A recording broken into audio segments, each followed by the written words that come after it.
Is Bismarck doing comparative politics? I haven't seen him here before. Bismarck, Mensa, are you doing comparative politics?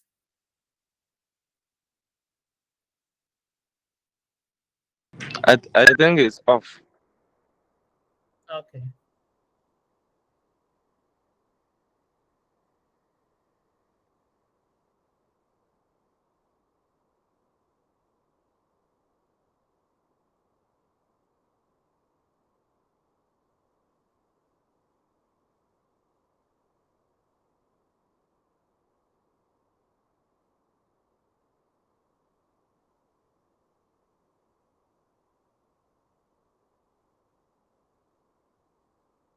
Okay. Good. We've been doing nationalism and then identity. Have you had that information already?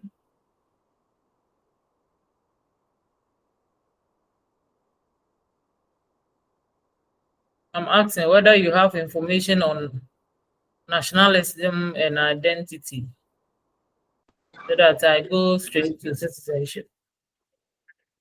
No, doc. Even the last week, we couldn't get anything. Yeah, because of the recording. I thought they have given the recordings to you.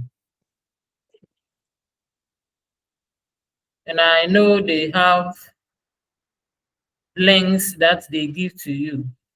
And to be frank with you, those who don't come to for lectures, I don't send slides to them because I'm not sure whether they are doing comparative politics. So I send to those who appear here. The previous or the first day, many people came, but since then, it has only few people who attend the online lectures. And because I'm not sure whether they are doing comparative politics, those who attend are those that I send the slides to. So that is that. Until the class rep, you told me you are not well. Even that week, those who were here, I think it's only one person or so. So yeah. Bismarck, are you doing comparative politics? Madam said, Are you doing comparative politics? eh, What course are you doing? I've just recently registered my courses, so unless I check, I've You been don't know following. the courses you are doing.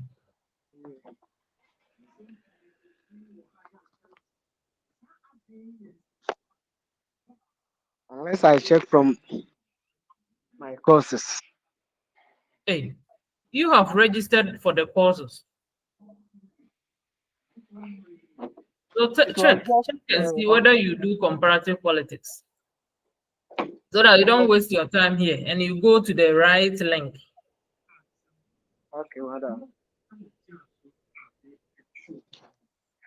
Thank you.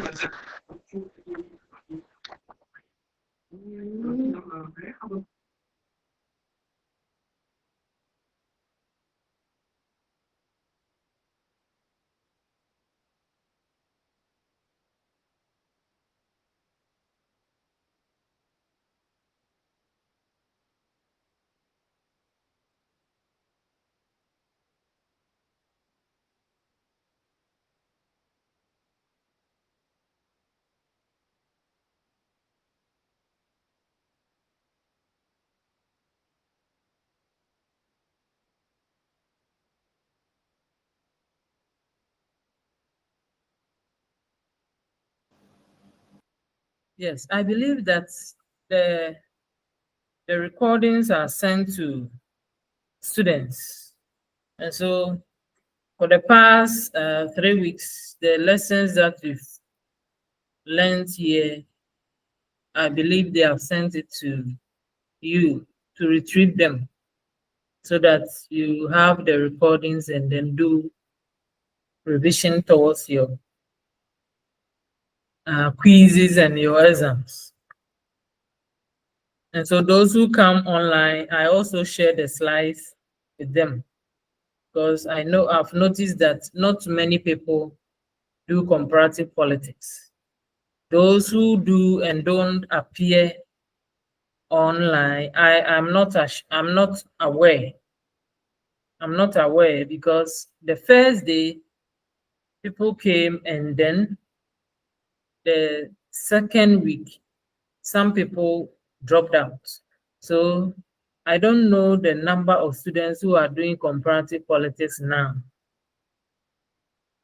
And so I assume that those who do comparative politics, they will go online and download the videos that they record, so that we all know that those who are actually doing comparative politics have the materials.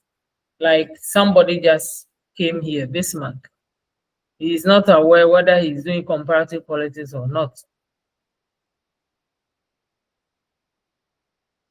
And so that is that. So we'll just do some recap of what we've learned so far, so that you get what we've had in the previous classes.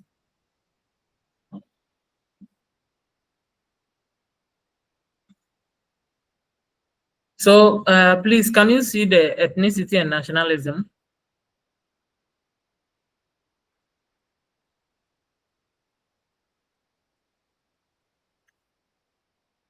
I'm sharing a slide, and I want to know whether you see the. No, please. It is only the University of Cape Coast logo on the page. Thank you.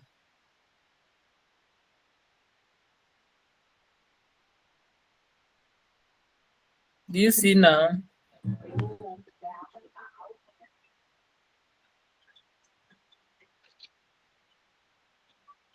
No, please. No. You don't see the unit title. The unit We can title see. is there, but the other. It's I'm we can only see ethnicity and nationalism.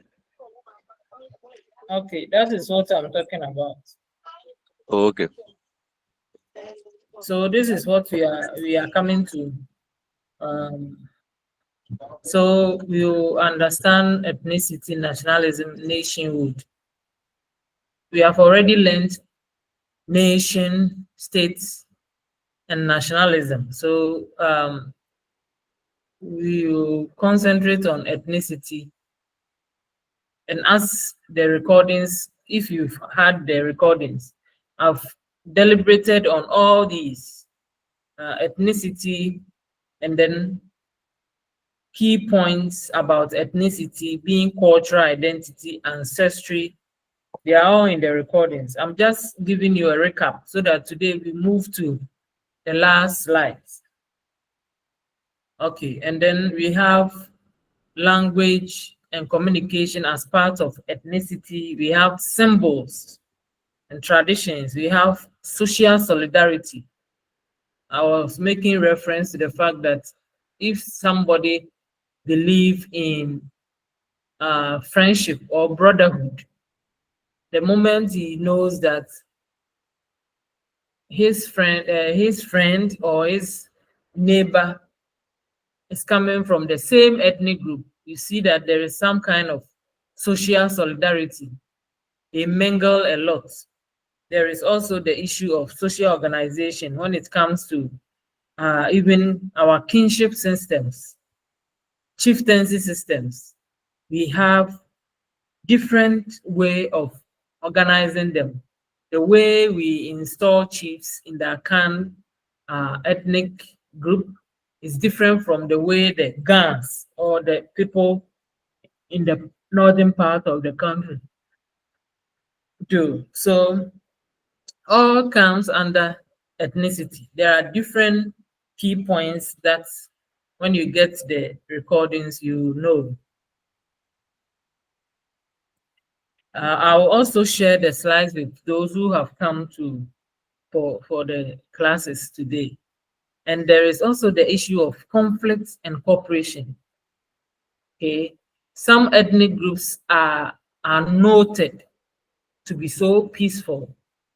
Some are even noted to be so conflictual in the sense that the least thing, then we hear them calling for war and others.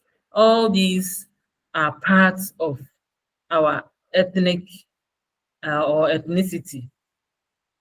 So understanding ethnicity is crucial for appreciation or appreciating the diversity of human societies and addressing issues related to cultural identity and then social cohesion. Okay. So it is also important to approach the concept with sensitivity, recognizing the complexities and variations on how individuals and groups identify and experience ethnicity as a comparative politics student or comparativist.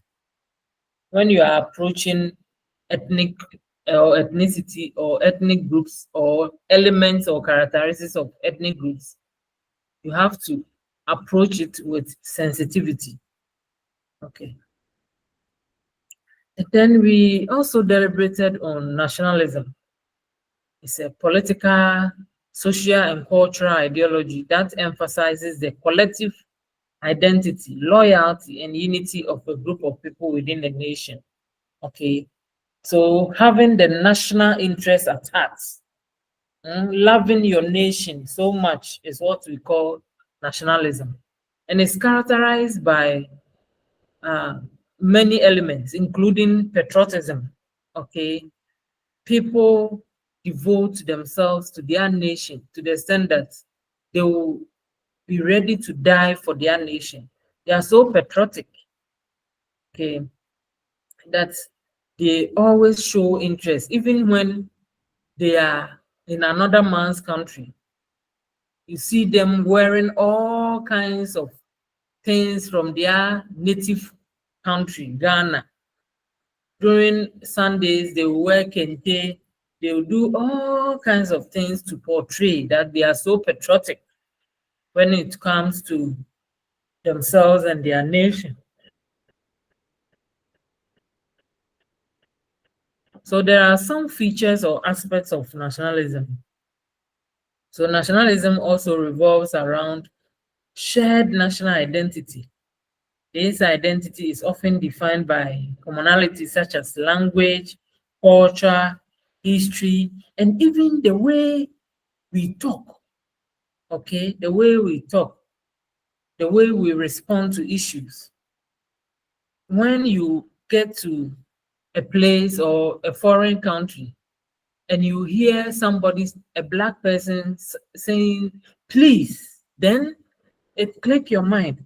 This person may be coming from Ghana, because Ghanaians, we are noted for saying please, please, please a lot. I remember when I went to another country somewhere, and then we were speaking, I said, please. And the person had been in Ghana before. We said, are you a Ghanaian? And I said, yes. And so, yes, I know. I've traveled all over the world, and I know that Ghanaians, they like saying please, please, please, please. So that is the identity, national identity. Even when the person is insulting you and you want to have your way, you say please. Okay. There is also the issue of patriotism and love for the nation. There is also cultural expression. Okay. Nationalism can be expressed through cultural symbols, traditions, literature, and arts. So anywhere you see probably Sankofa, you see Jinyame symbols, you see all these arts, then you click. So, oh, these artifacts are coming from Ghana. So that shows our love for our nation. You go to somebody from Ghana and the person has even settled in US or UK. when you enter the person's room, all that you see around is Ghanaian symbols. Then you see that still the person loves his or her country very much, and that is part of nationalism. There is also the issue of political movements. Okay, nationalist movements can take the form of political activism or struggles for self-determination. So these movements may seek independence, autonomy, or increased political representation for a specific national group. So let's look at during colonial rule, when the nationalists wanted liberation. Okay, Kwame Nkrumah and co formed these movements, these political movements, and then ensure that once we want our country to be free, then we have to form these movements to counter the colonialists. And so nationalism comes with movements. Okay, so let's even look at what the United Party that we have now, led by Honorable Alan Chemantin. When they started, they formed movements. It wasn't a political party. And it's for the love of the nation that they are saying that maybe their previous political party is not good enough. And so they are forming a new political movement. And from the political movement, they have been able to form a political party, United Party. And so the love of one's nation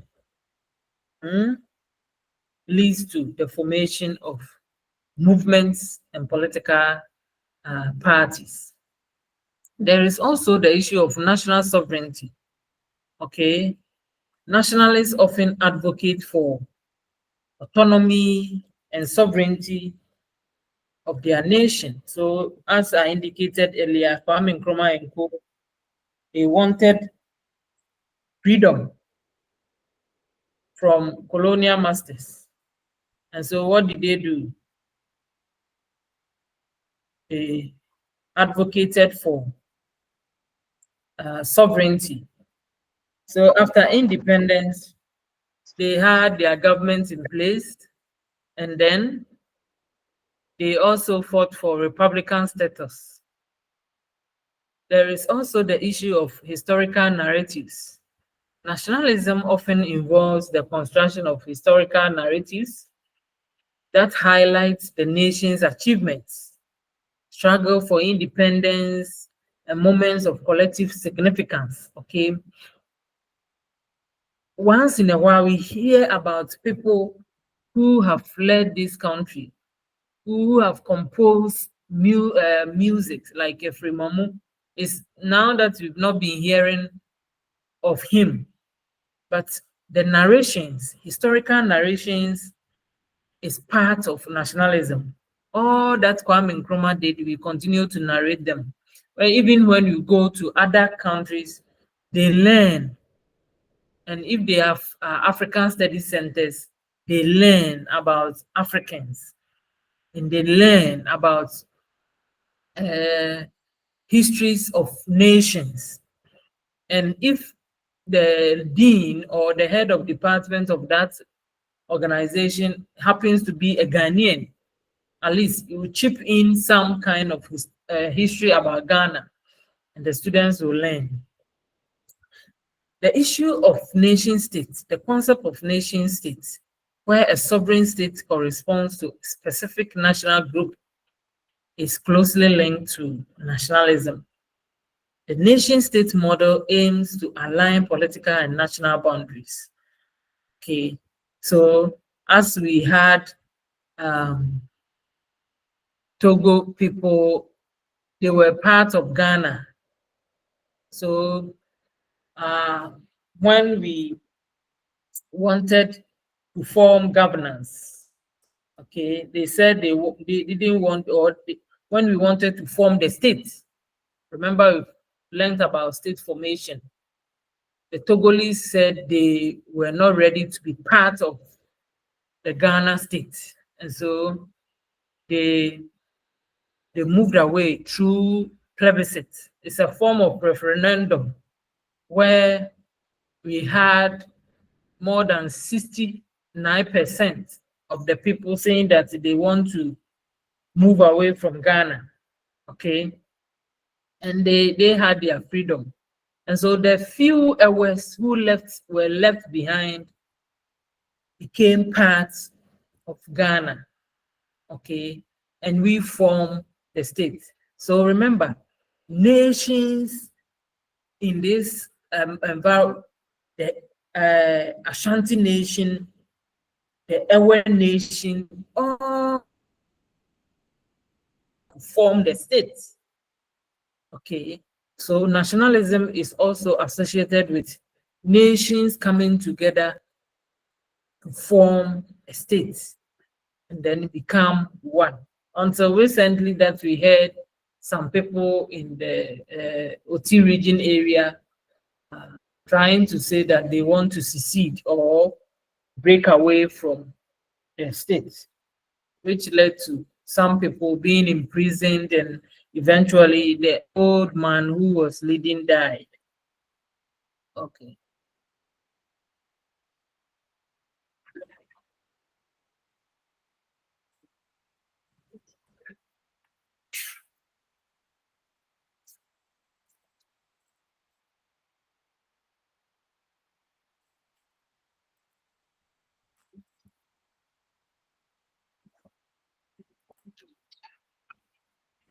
In nationalism too, one aspect is ethnic and civic nationalism. Okay, nationalism can be based on ethnic or civic principles. So ethnic nationalism emphasizes shared ethnicity, language, and ancestry. So some ethnic groups will trace their ancestors to some so for instance, when you hear the historical narratives, some people will trace their origin. Okay, for instance, the Gans, some trace their origin from Egypt, some also trace their origin from Nigeria. Okay, so all these things come together to show that people love their nation. Okay, and so you also hear them emphasizing the fact that they should speak their own language. Recently, we've heard about Gans also proposing that the Akwaba that we see at the airports, we should also have the Gan language for Akwaba.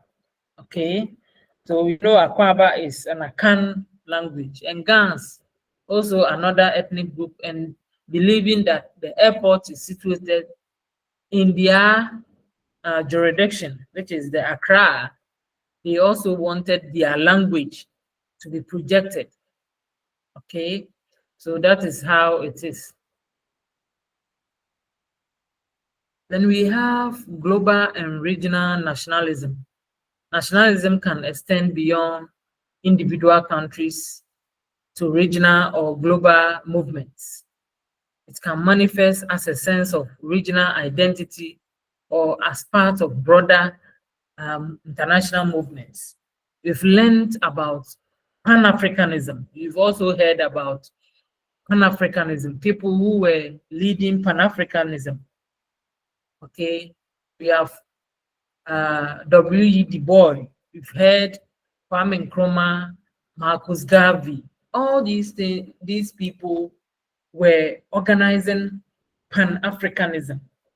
So because of the love for the African continent, okay, we had this Pan-Africanism, which is also part of global nationalism. Okay, and we also have regional nationalism. Heard about African Union, African unity. First, And then now we have African Union. So Organization of African Unity, that is what we used to have. OAU, Organization of African Unity. It's a form of regional nationalism. And then now we have African Union. It's also regional nationalism because we love the African continent. There is also the issue of impact on international relations. Nationalism has a significant impact on international relations, influencing diplomatic relations, conflicts, and alliances between nations. Okay, so for instance, if Nigeria was once colonized by British, and the Ghana was once colonized by British, other countries that colonized by British, they will form alliances and they love themselves. Now we have ECOWAS. We have ECOWAS making up of Anglophone and Francophone countries. Okay, we are in the sub-region, all right, but because they have some link with the colonial masters, you see that they are forming cliques. So we have Anglophones and we have Anglophones. Okay. The same thing, we have Commonwealth Games. Commonwealth Games, we have countries that come together. Those who were under British rule, they have formed these Commonwealth countries, and they organize Commonwealth Games so that continuously they love themselves and they have impact in their diplomatic relationships. So people or countries who were colonized by the British, most often they have this kind of relationship. Governments relate a lot, and those countries were also colonized by the French. You see that they also have that rapport among themselves, the French countries. Okay, like Guinea and Cote d'Ivoire, all these countries that are speaking the French language, they have this rapport among themselves, same as countries like Nigeria and Ghana having this rapport because they speak the Queen's language. There are also challenges, okay, and criticism. So nationalism is not without challenge. Extreme forms of nationalism can lead to exclusionary practices like xenophobia. Okay, recently or some few years back, we've heard about South Africans loving their country so much so that they were driving away other foreign countries or other foreign country nationals, like Nigerians. They were driving away Ghanaians too, because they were saying that they have taken over their trading, their jobs, and even their women. Okay, so these extreme forms of nationalism can lead to xenophobic attack, which is not healthy at all. We are now in the global world.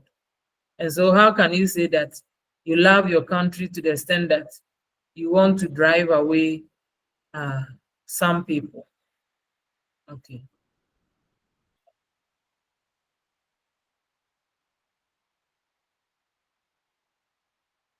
Okay. In conclusion, we will talk about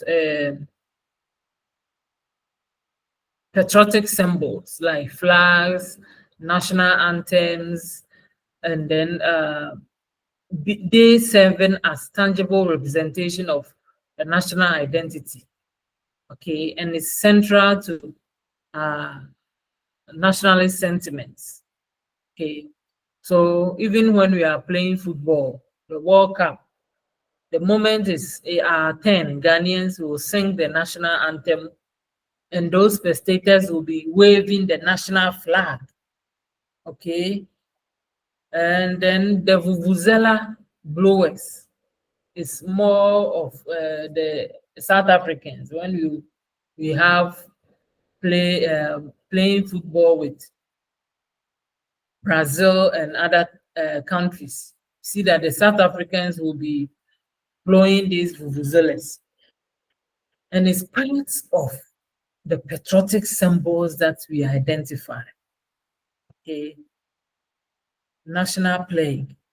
When we are celebrating any national events, we're hearing about pledging to our nation, then singing the national anthem, okay, holding the flag. And so even when our state officials, some die, we fly the national flag at half mast, so to show we are mourning. And so if another country is flying over Ghana in a plane and sees that our max is half max, our flags are half max, then they know that, oh, then there are some people who are dead in this country and they are state officials. Okay, I remember when the 8 state officials died during the plane crash. We hoist our flags at half mast, so to show that the state is in mourning. Okay. Okay, so before we continue, do you have any question so that I move to the next one? Do you have any question?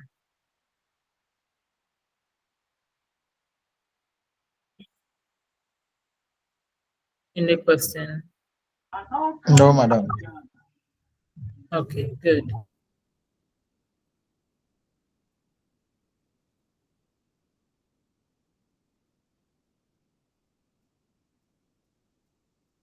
So let's see.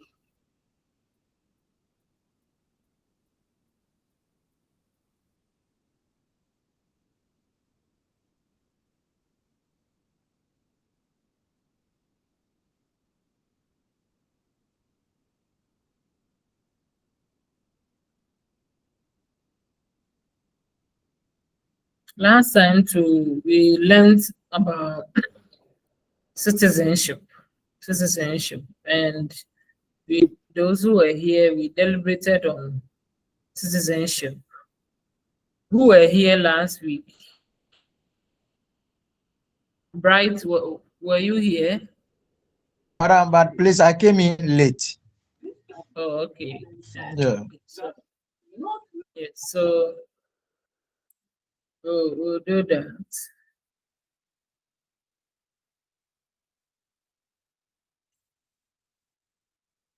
So citizenship and identity. So we discussed that citizenship refers to an individual's entitlement to the rights, protections, and responsibilities granted by a nation's government. Okay, so as I indicated, no one is on an island. Even if the island is a country, that person belongs to that island, and that person is a citizen of that island. And so you haven't seen somebody who says that I'm hanging in the air because I don't have a land to land on. Everybody is affiliated to a country, and that country will give the person's identity, and that identity is citizenship. Okay. So what are some of the legal status that a citizen should have? The person has the rights and privileges. Okay. Citizenship grants individuals various rights and privileges within the country, such as the right to vote, work, receive social services, access health care, own property, and enjoy legal protection. So compare yourself as a Ghanaian to somebody who moved from Nigeria to settle in Ghana. You have so many rights and privileges. Okay, you can vote, whereas the person cannot vote. Okay, you can have access to healthcare with your national health insurance, though foreigners are also having insurance card. they have the rate that they pay. Okay. You also see some social services that leap, for instance, this empowerment, how do you call it? Livelihood. Okay, livelihood against poverty. Okay, I think livelihood. What's the full meaning of leap? Madam, livelihood empowerment against poverty. Against poverty, yes. Yeah. Livelihood empowerment against Against poverty. poverty. That's Yeah. yes. You enjoy this social protection. Okay, you enjoy this social protection, but the foreigner who is coming to visit Ghana does not enjoy it because he's not a citizen. This is a right for only citizens. Okay, and so all these things you are entitled as a Ghanaian. Same when you go to America, what they are enjoying there, you cannot enjoy it because you are not American. Okay, so wherever you are, you enjoy these rights. That is why sometimes people feel frustrated when they deport them from other countries. For instance, if you are American, and once you are American and you a full American, and then you commit crime, they will imprison you. But once they see that you are a Ghanaian and you have asked for maybe permanent residence in that country, even when they have given you dual citizenship, they can deport you back to Ghana. Like we heard about this Kofi Adoboli, somebody called Kofi Adoboli, who was in Britain and then committed crime, heinous crime when it comes to financial fraud in the banks. He was deported to Ghana. Okay, because his history, his ancestral history is from Ghana. And so despite the fact that he was a citizen, a dual citizen in Ghana, in UK, they deported him to come to Ghana because that is where he's coming from. Okay, good. And so as a citizen, you have rights. The same also applies that you also have responsibilities and duties. A citizen must pay the dues or taxes for the nation to develop. Okay, you have to also obey the laws of the land. So if you don't obey the laws of the land, your rights to have freedom is taken from you. I remember I was watching a movie, and then the person who was taking these short movies on Facebook, it was very interesting. When this commoner entered their home, they were maltreating this commoner to the extent that they didn't even allow him to eat properly. The person who was maltreating this person was the CEO of a company, of their company. He mismanaged some. It was a she. She mismanaged some money, and she was arrested. And when she was imprisoned, this commoner who was being maltreated visited the person. And the person said, "You cannot compare yourself. You think we are the same?" And the commoner said, "No, we are not the same, but I'm free." Okay, that statement clicked. I said, wow, it's true. You think that you are strong, you have the privilege of managing a whole company, you were maltreating people, now you are imprisoned. It means your freedom has been taken away from you. So if you are not the same with the person retorted and said, "No, we are not the same, but I'm free." Okay, he was telling her that their status have changed.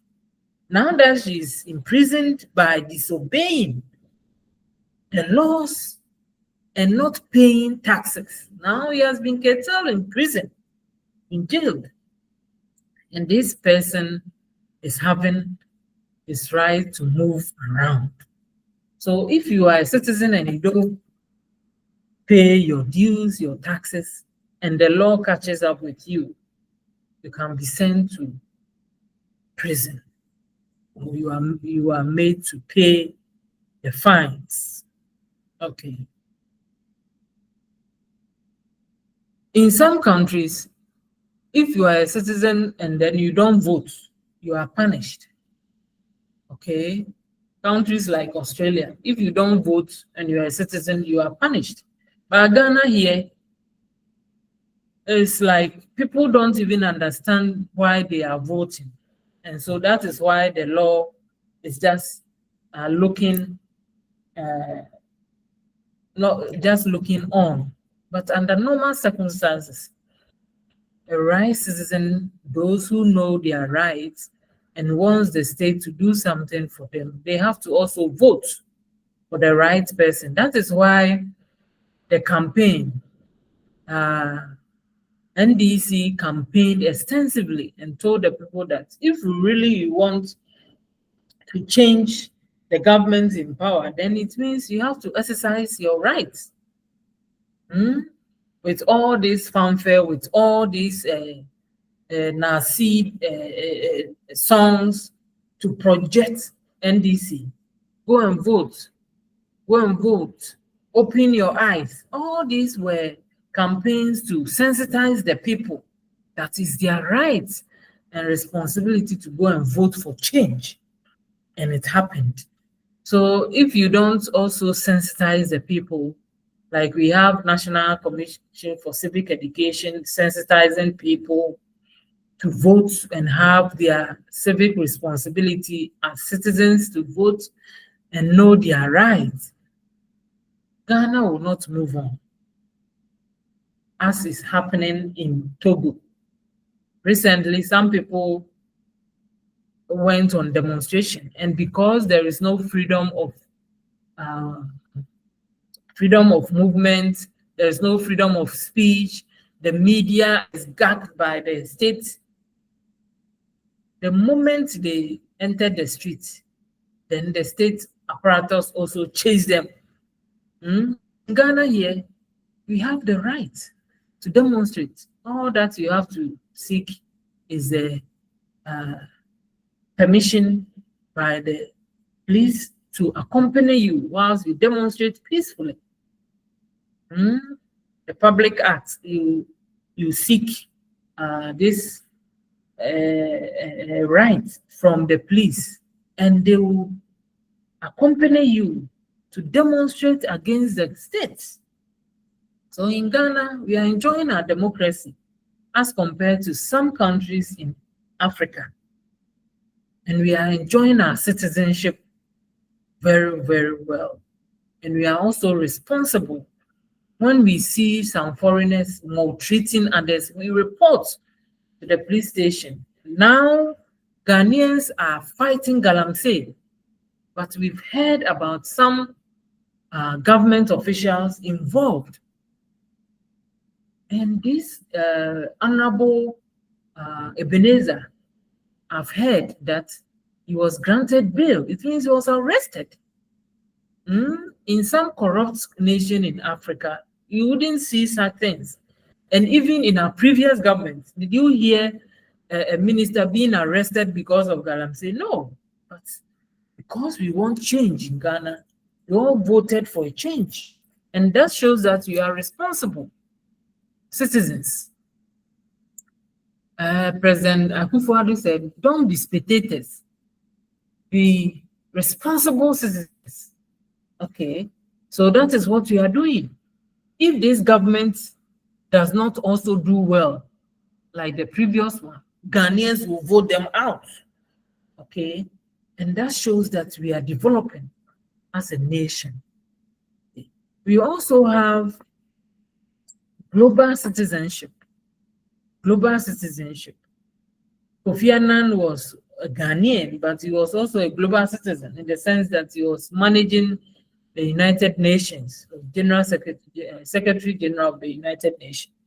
So once he's responsible for the whole world, managing UN member states who had more than 190 members in the United Nations, and Kofi Annan was their Secretary General. He was a global citizen because he was ensuring that things in the world are good for every citizen, irrespective of where you are coming from, being it a Togolese, being it a Beninois, being a Nigerian, from Cameroon, Burkina Faso, even American, British, because he was the Secretary General, the UN Secretary General. He was a global citizen, ensuring that. And so even he left office, when there is war, he was invited to mediate, okay, between these warring factions. And so once you're a global citizen, you are called upon to do all these things. Okay.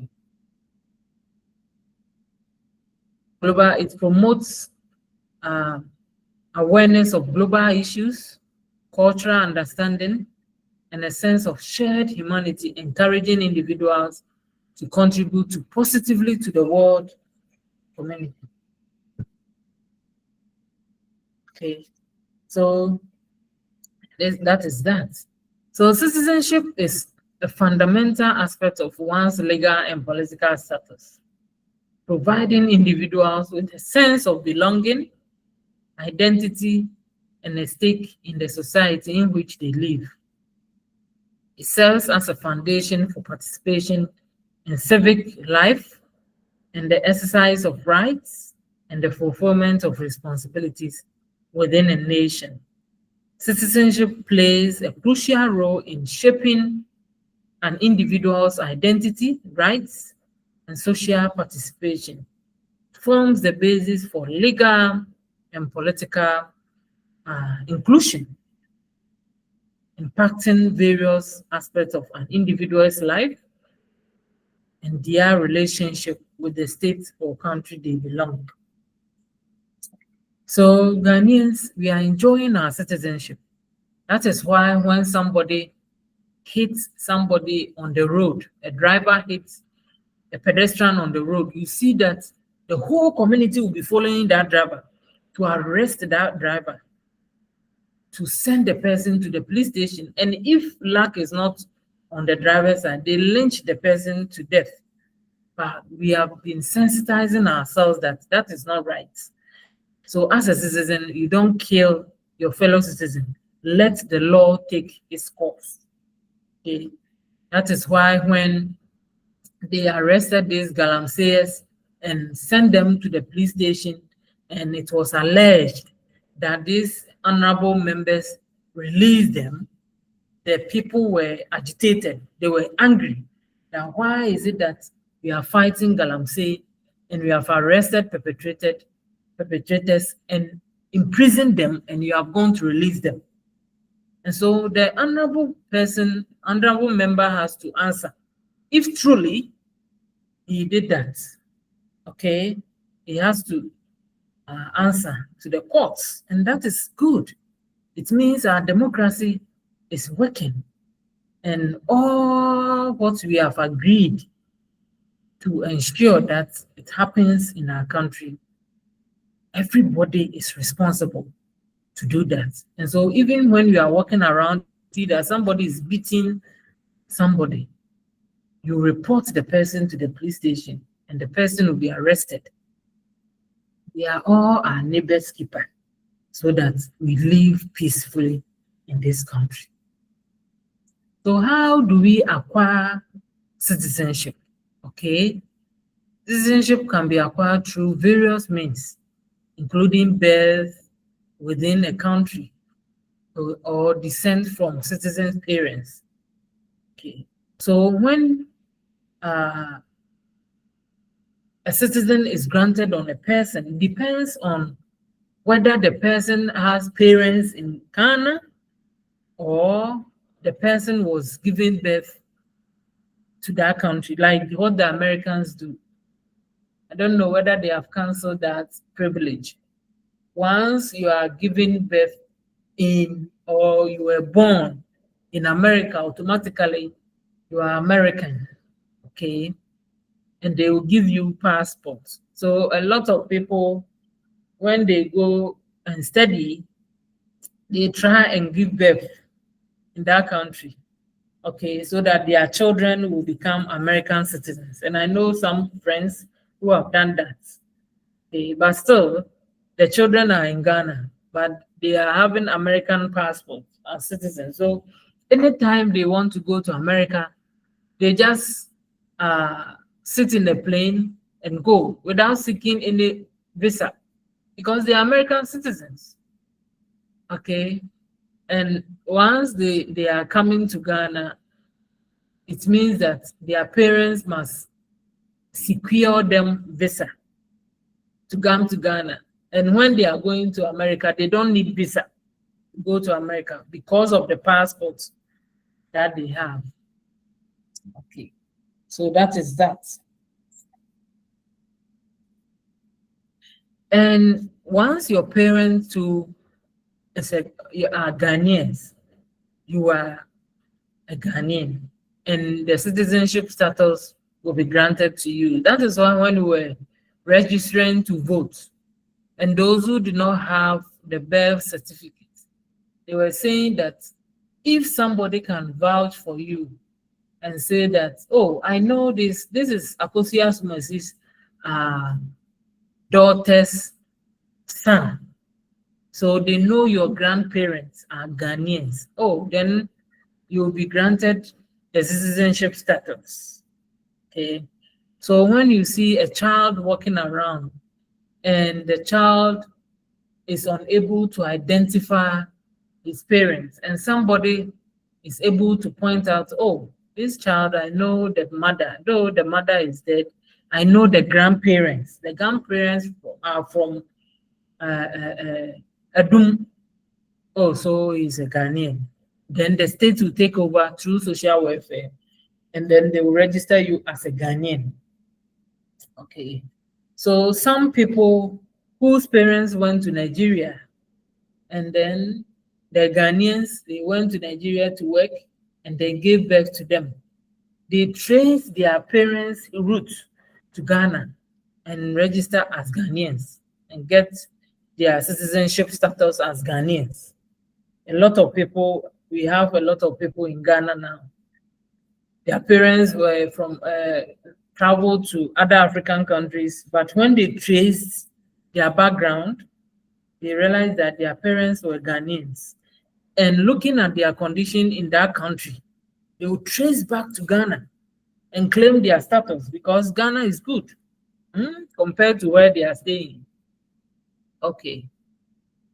And citizenship too can be acquired through naturalization, where individuals not born in a country become citizens through a legal process, often involving residency requirements, language proficiency, and knowledge of the country's laws and customs.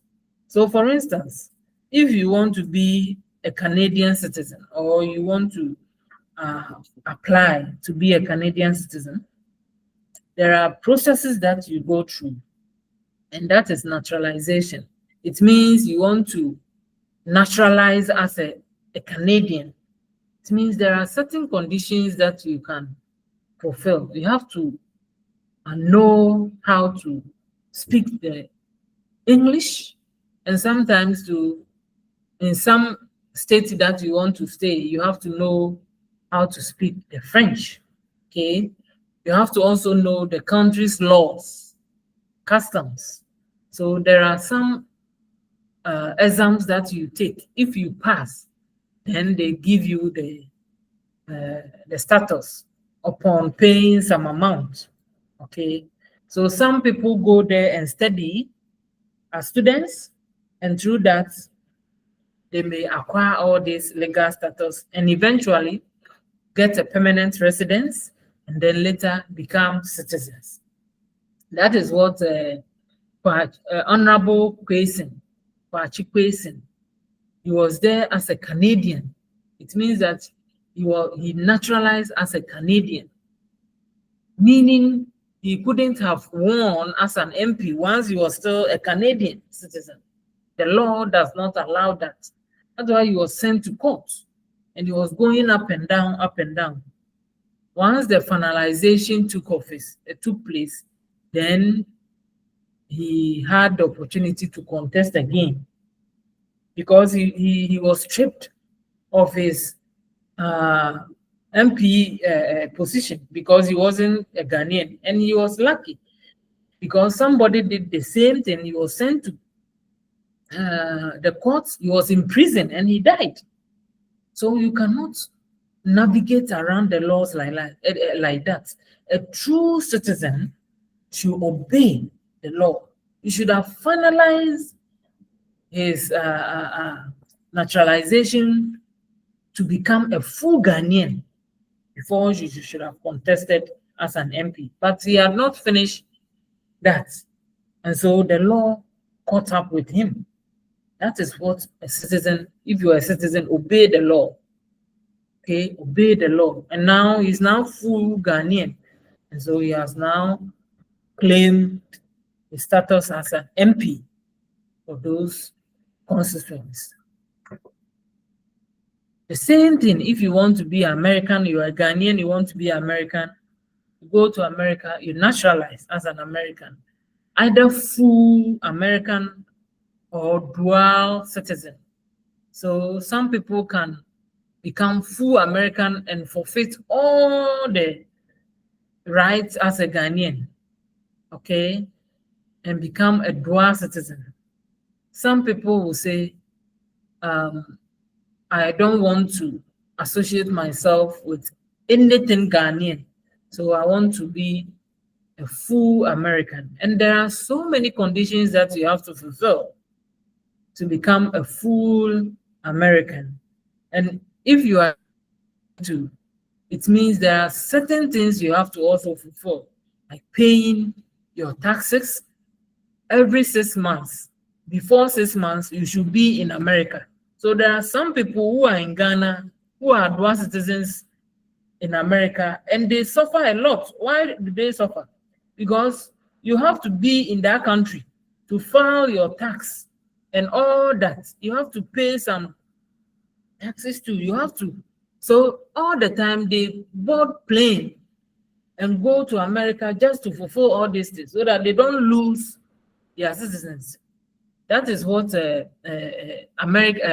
Nkrumah's son, Sekou Nkrumah, he was American citizen, all right, and he had been in Ghana for long during Professor Mills' time.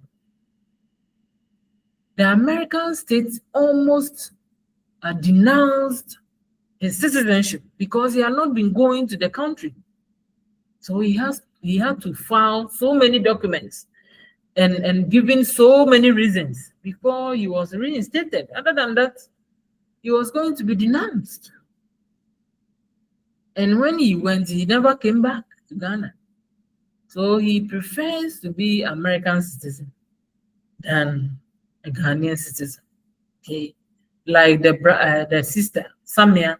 Samia also denounced his citizenship as an Italian. Now he's staying in Ghana.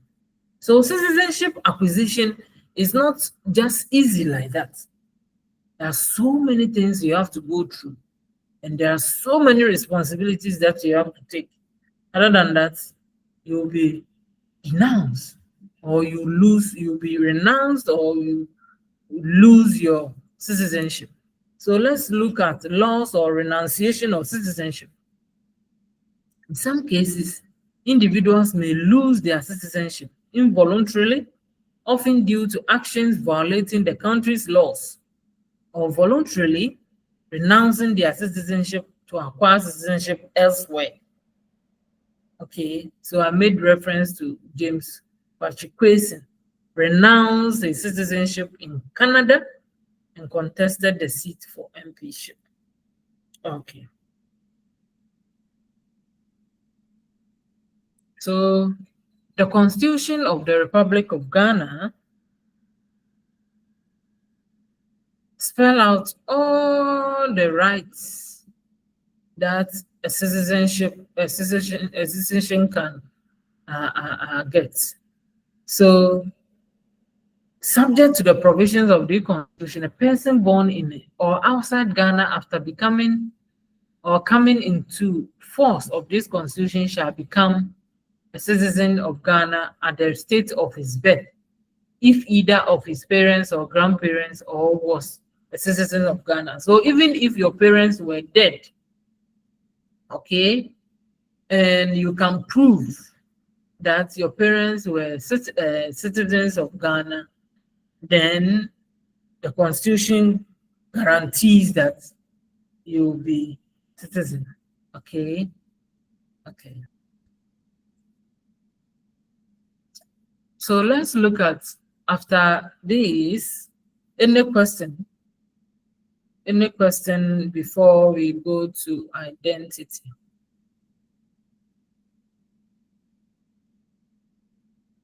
Yes, Emmanuel. Thank you, madam. Please, I want to ask, if a person has parents who come from two nations, like Ghana and Nigeria, can the person get a dual citizenship? And if so, how is it possible? Thank you. Yes, you have to file. You have to show that you want to be a citizen of. You mentioned one country. Which country was that? Ghana and Nigeria, if your parents are from both countries, how are you going to manage your citizenship? Yeah, you have to declare. Which country do you want to? I mean, you can be a dual citizen. It means that you have to file all the necessary documents to show that you want to still be a Ghanaian and you want to still be a Nigerian. I know a lecturer here who try as much as possible. The father is a Nigerian, the mother is a Fanti. And so when I think the mother went to Nigeria and married the father. And so when the mother was coming, she brought the children to Ghana.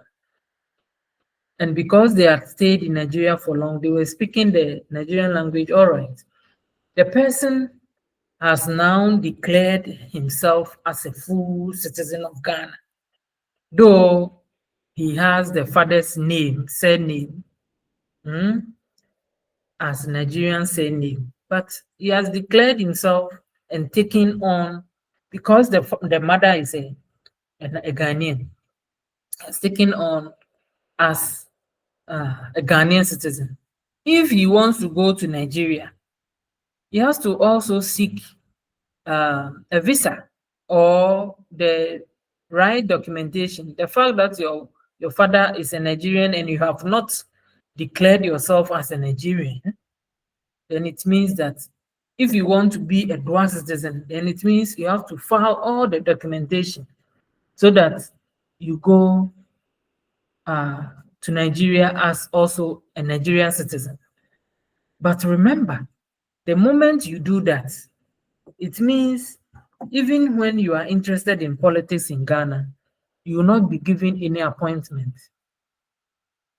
Because once you are a dual citizen, it means you align yourself with another country and they will not risk giving you any political position so that you leak information to the other country. That is how it is.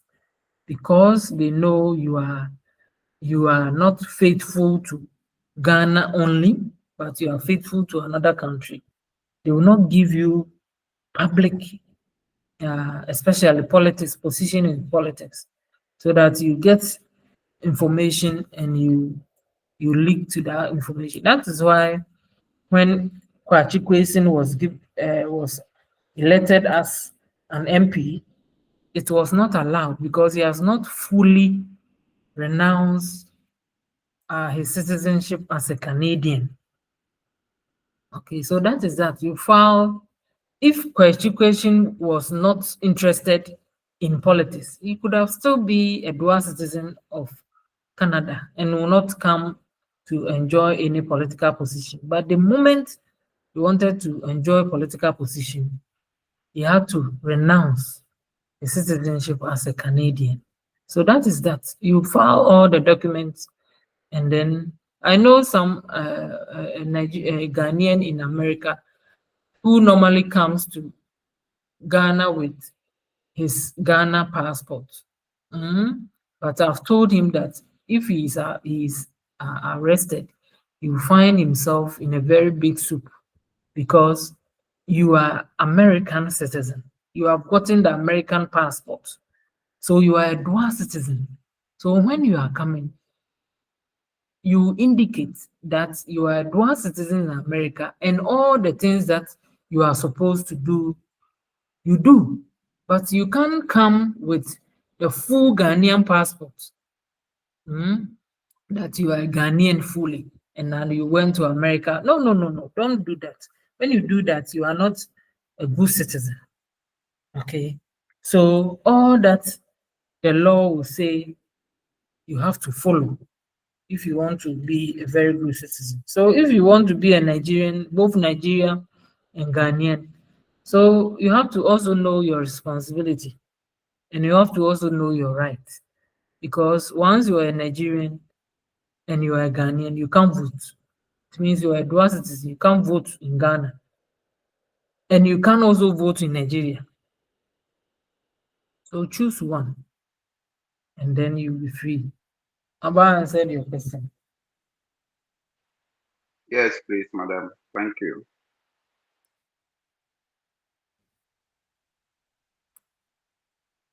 Okay.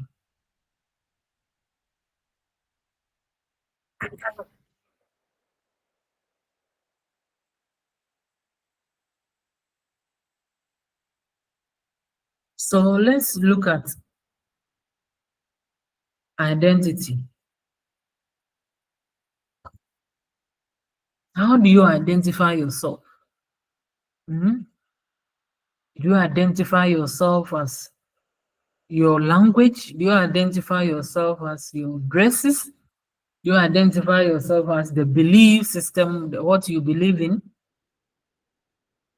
Okay, so identity refers to the characteristics, beliefs, values, personality, and then affiliations that define and distinguish an individual or a group. It encompasses various aspects, including personal identity. Okay, so the personal identity, this involves an individual's unique traits, experiences, beliefs, values, and personal history that shape who they are. So personal identity can encompass ethnicity, gender, religion, sexual orientation, interests, talents, and more. So some people identify themselves as gays or homosexuals. Some people identify themselves, I'm talking about the sexual orientation. Some people identify themselves as straight, meaning they only date the opposite sex. The homosexuals, they can date same sex. Okay. Some people also identify themselves through religion. I'm a Muslim, I'm a Christian. Okay. Some people also identify themselves through ethnic group. Okay. I'm an Akan. Another person can say I'm a Gan. I'm a Gan Adangbe. Okay, I'm an Ewe. So religion, ethnicity, sexual orientation, and interest shape our identity, personal identity. Okay, it encompasses our values, our beliefs. Okay, that is that. And we also have social identity. The first one was personal identity, and the second one is social identity. Social identity refers to the part of an individual's self-concept derived from their membership in social groups.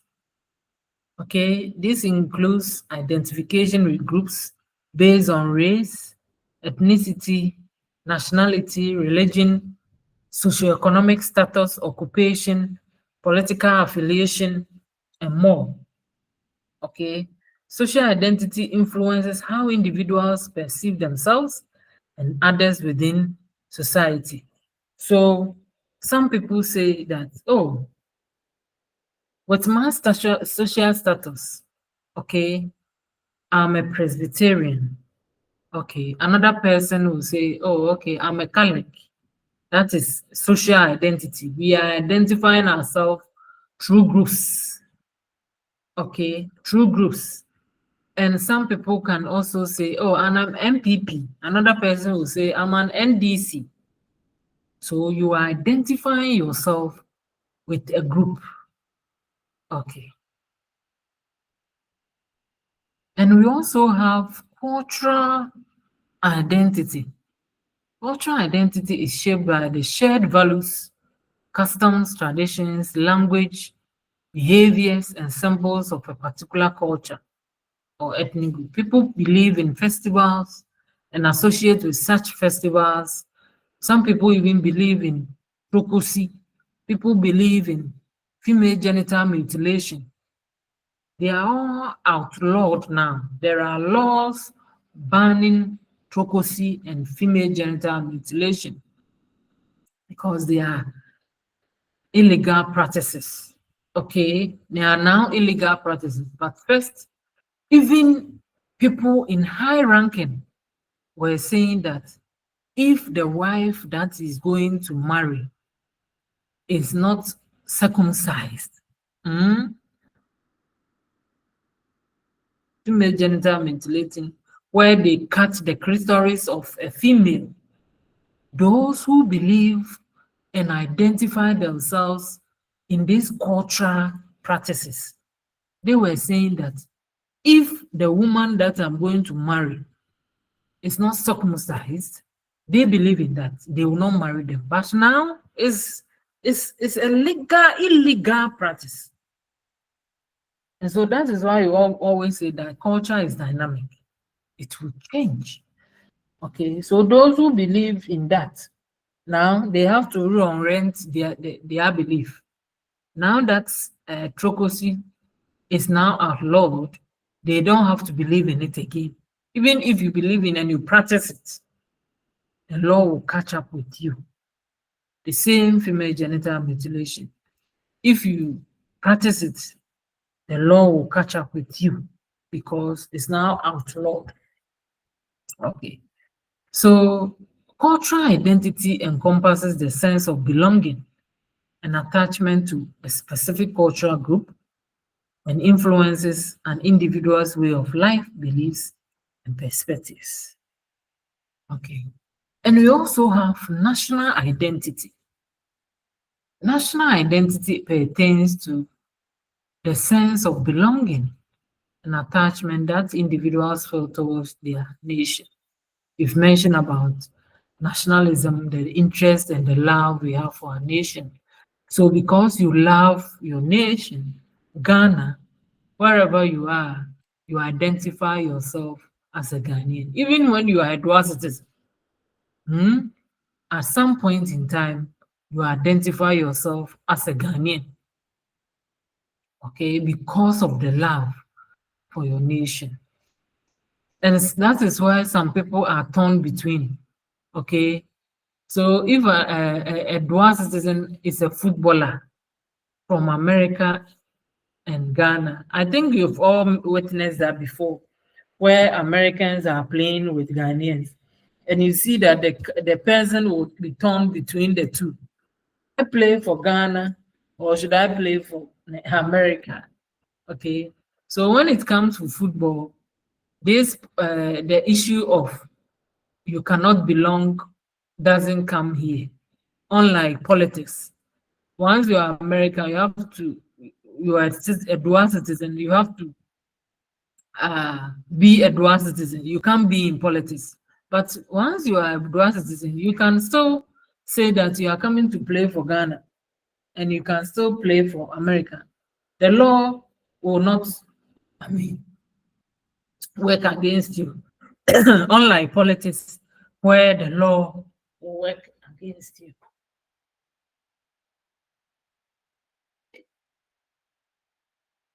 Okay.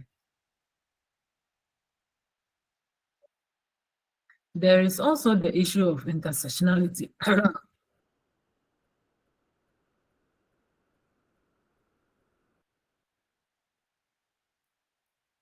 Intersectionality in identity, identity can be complex, intersecting, meaning individuals may identify with multiple aspects of identity simultaneously.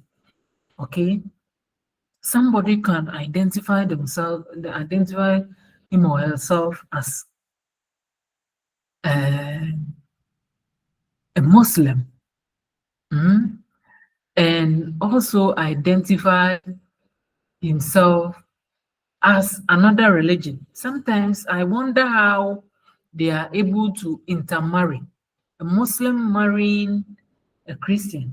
And so when it comes to Christmas, you see a Muslim attending the church service that the wife attends. And when there is this other festivities, you see the wife too doing all the things that the husband does. So they are interceding or intersecting these identities. And that is bringing peaceful coexistence among marriage now. At first, you wouldn't see a Muslim marrying a Christian, but now it's common because they understand themselves. And this is intersecting. You see, sometimes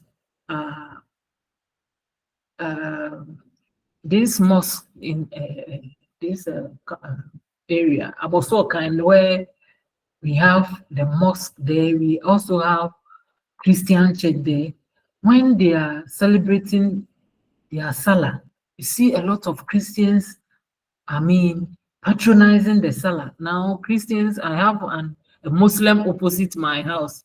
When they are doing the Salah, she brings me a lot of fat meat, the beef, big one. And I will not refuse it because I just want to be peacefully with them. And when there is also Christmas and things, I also give them some. Okay. So because of peaceful coexistence, we try to intersect in these beliefs and our identity. That is why we say identity can be complex. Indeed, it can be very, very complex. Some people may say that they are vegan, they are practicing a vegetarian recipe, but when you give them fish, they will eat. They will tell you that they don't eat meat, but they will eat egg. They will eat egg.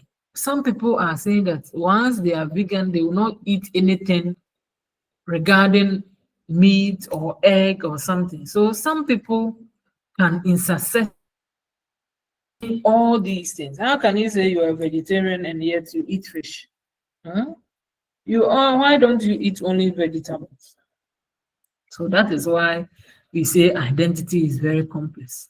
So, for example, a person's identity may be shaped by their race, socioeconomic background, and sexual orientation, and these aspects can interact to influence their influences and perspectives. So when you hear about Kwaus, what comes to mind? trading activities they are engaging.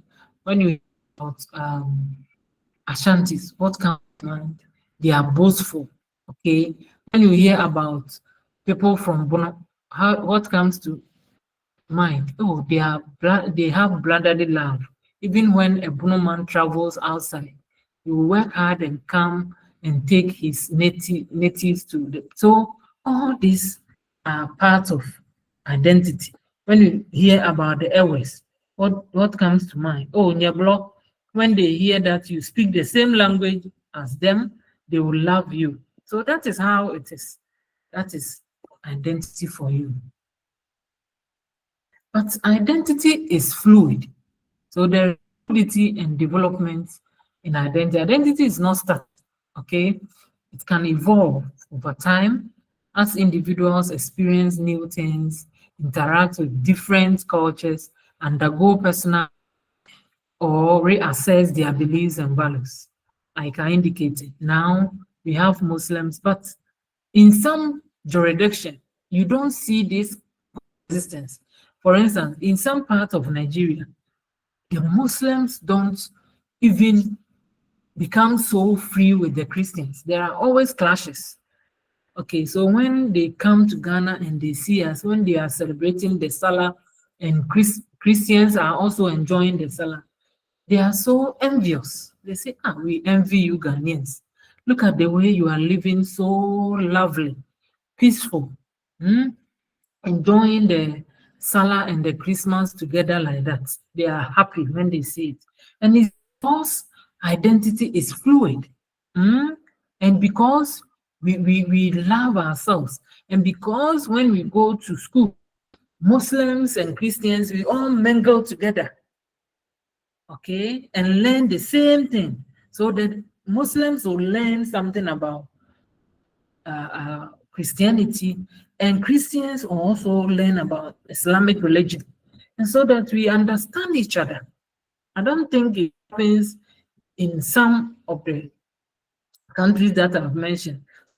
That in Nigeria, somebody mentioned something that was affecting Muhammad, and quickly they lynched the lady to death. These Muslim students lynched the lady to death because he has mentioned. But if they had learned something about Christian religion, and the Christians have also learned something about Islamic religion and understand how they respect the Muslim, the Muhammad, their descendant, they propagate of the Islamic religion, this thing wouldn't have happened. They wouldn't have lynched the lady to death. So because of time, because of the interaction that we have among ourselves, in most of our communities, we have Zongo communities, okay? And we relate to them very, very well. And that is why we are living peacefully in this country. Okay, so we can take a break and we come back at 9:55. We are taking 10 minutes break. We'll come back and then we'll finish with our last slide for today, because today is the last week and we want to finish all the slides, and I'll give to you in your emails.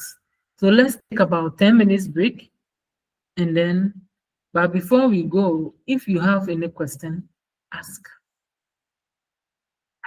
and then I'll explain to you.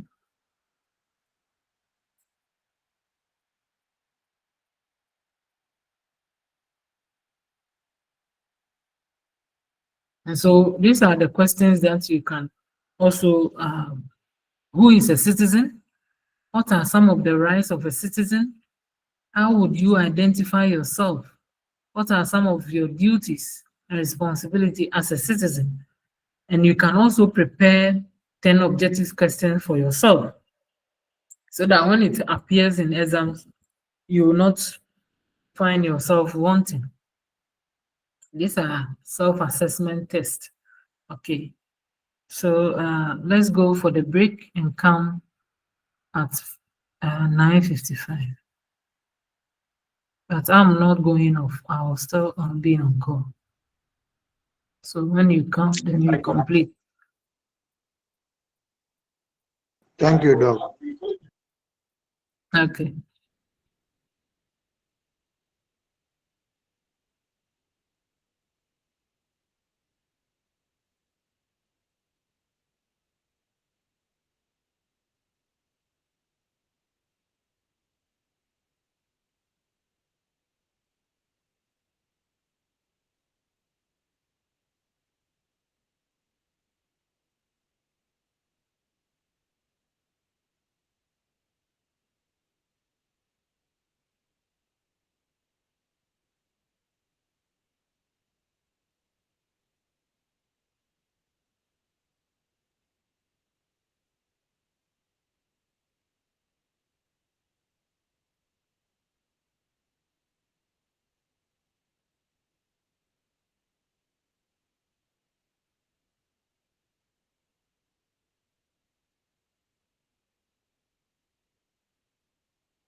Welcome back, and then we'll go to our final.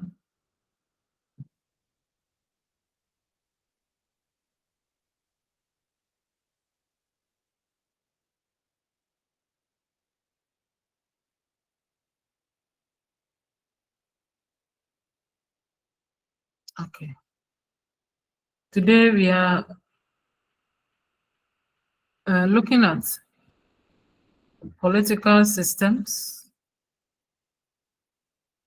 Political systems. I hope you can see from the slides.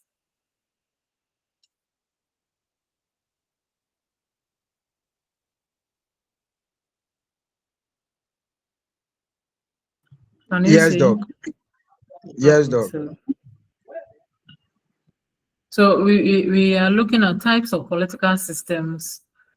We have democracy, we have authoritarianism, we have totalitarian, we have oligarchy, we have monarchical. All these are political systems. In Ghana, for instance, we are practicing democracy. Okay, and we will look at the characteristics of democracy.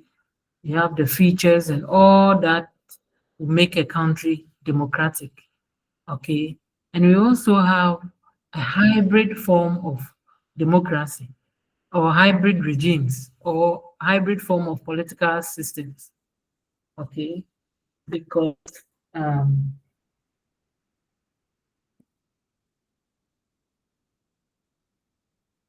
it will not be fully democratic. Okay, it will not be fully democratic, and it's hybrid. When we say something is hybrid, it's like half. Okay, so that is that, and we also see authoritarian form of government, totalitarian form of government, oligarchical form of government, monarchical form of government. Okay. So political systems and regimes refer to the structures, institutions, and practices through which a society governs itself. So they can vary widely across different countries and so let's look at elements of political systems. As I mentioned, we have democracy. So let's look at democracy, a system of government where power is vested in the people who exercise it directly or through elected representatives. So Abraham Lincoln, who was once a president of the United States, defined democracy as government of the people, okay, by the people and for the people. Okay, so first, government of the people, by the people, for the people. It means that the people are really involved in democratic governance. And if you cast our mind back to whatever has happened in Ghana, you see that all the time is the people. All the time is the people.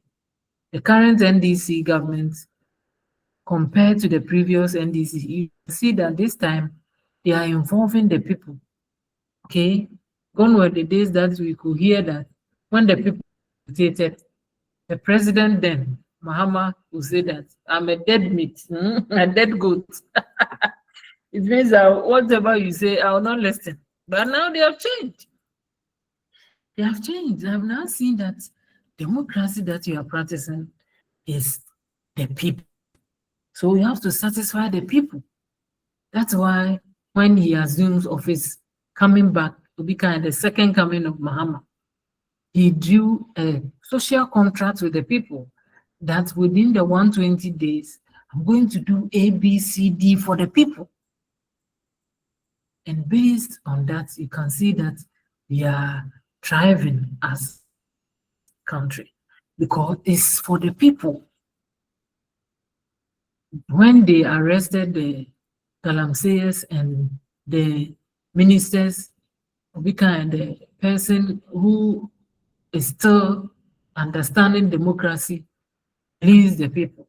The people were agitated. And now the government has come in and said that those who are involved, even if you are an honorable member, you'll be dealt with. It means that's for the people. Okay? You cannot trample upon the lives or the rights of the people because we are practicing democracy. Okay. So in a democratic system, citizens typically have the right to vote, participate in decision-making processes, and have protection for individual rights and freedoms. Okay. Once it's the people, we have to ensure that for the people. Okay. So let's look at about authoritarianism. That one too is another form of political system. A system where power is concentrated in the hands of a single leader or small, meaningful accountability or representation from the general public. In some countries have authoritarian rule. We have once had Saddam Hussein be autocratic, okay, until he was toppled by the American forces. Saddam Hussein was very autocratic in the sense that he was governing Iraq with only few people. And then authoritarian regimes often limit political freedoms, okay? They suppress opposition and control media, communication. Examples include North Korea. China is also a communist party, but they are practicing autocratic. They are not practicing democracy. In the Middle East, some countries are still practicing autocratic regime. Once upon a time, we had Gaddafi practicing autocratic regime in Libya, but that one was positive autocracy in the sense that the people were enjoying all that they were enjoying, just that only few people were occupying the position. Now that they wanted to practice democracy, is Libya the same? So sometimes to the historical background, the people's beliefs, the people's identity also call for the type of political. Gaddafi knew the people. And so with the authoritarian rule, the people had their freedom. He knows how these people, they are identified with rowdy, all the time rowdy. So if you don't clamp them and rule them, there's no way the country will prosper. So sometimes the people's behavior calls for the political system. Okay. Sometimes Ghanaians call us that, maybe Nigerians call Ghanaians that we are mumu. What does mumu means? Like we are damp, we are quiet, we are not ready. But look at our country. They even call Ghana as the second UK. Despite the fact that they are saying we are mumu, when we get to traffic lights, we stop. There is peaceful coexistence. There is order. They call themselves a rowdy and look at their country. It's all the billionaires in the country. Look at Nigeria. A lot of people are still languishing in poverty. Okay. And so that kind of country, they don't need democracy. Look at Tinubu. Tinubu is in the office and look at the development. What development is going on? But Obasanjo came as a military man and look at how he transformed Nigeria. So the people also call for the kind of political system that they have to enjoy. We Ghanaians, we understand ourselves. Even when our neighbor is hungry, we give them food. Okay, Nigerians, they love themselves, especially when they go outside. Now that they are in Ghana, they are loving themselves. But when they are in Nigeria, they don't love themselves like that. Okay. There is also the issue of totalitarianism. It's a more extreme form of authoritarianism, where the government seeks to control all the aspects of public and private life, often through an ideology or a single political party. So once upon a time in Ghana here, we experienced same Kwame Nkrumah Ideological Institute, now University of Education, Winneba. The university was once Kwame Nkrumah Ideological Institute, where people attended that school. It's a college. They attended and then they were indoctrinated about socialism and communist state of living, where one party state was on the high. So when Kwame Nkrumah declared Ghana as a one-party state, it means that we have entered into totalitarian rule, where no political party has the right to also come to power. And so the establishment of the Ideological Institute, where people studied only Kwame Nkrumah ideologies, okay, though it was good, it was trying to suppress the freedom of people to the extent that even in some homes, there were spies. You are afraid that whatever you say, your husband will go and report, or your wife will go and report, to the extent that public and private lives were suppressed. That's the form of political system. And it's not good for some countries, but it may be good for other countries. The Chinese, they are practicing this authoritarianism where the elite will select the president for the people don't go there and vote. No, they have elite group that they will select the leader to rule or lead the Chinese, but because they know themselves, okay, so they look at this political system and say that no, we can't go democracy. We have to practice communist state where we have one intelligent leader leading us. So before they will choose another leader leading Chinese, this person should have performed poorly. So they have classes. They look at the intelligent person, the one that they believe can rule the country, then they select the person. That's why Chinese, they are developing like that. They look at their system and then choose a leader who will lead them. Okay. Sometimes people say that democracy is not good for Ghana, but if we practice well, it's good. Just that corruption, only few people are chopping our money, and that is not making democracy favorable for our country. But if we are able to contain and control these people who are amassing wealth, democracy will be a beautiful political system to practice. Okay.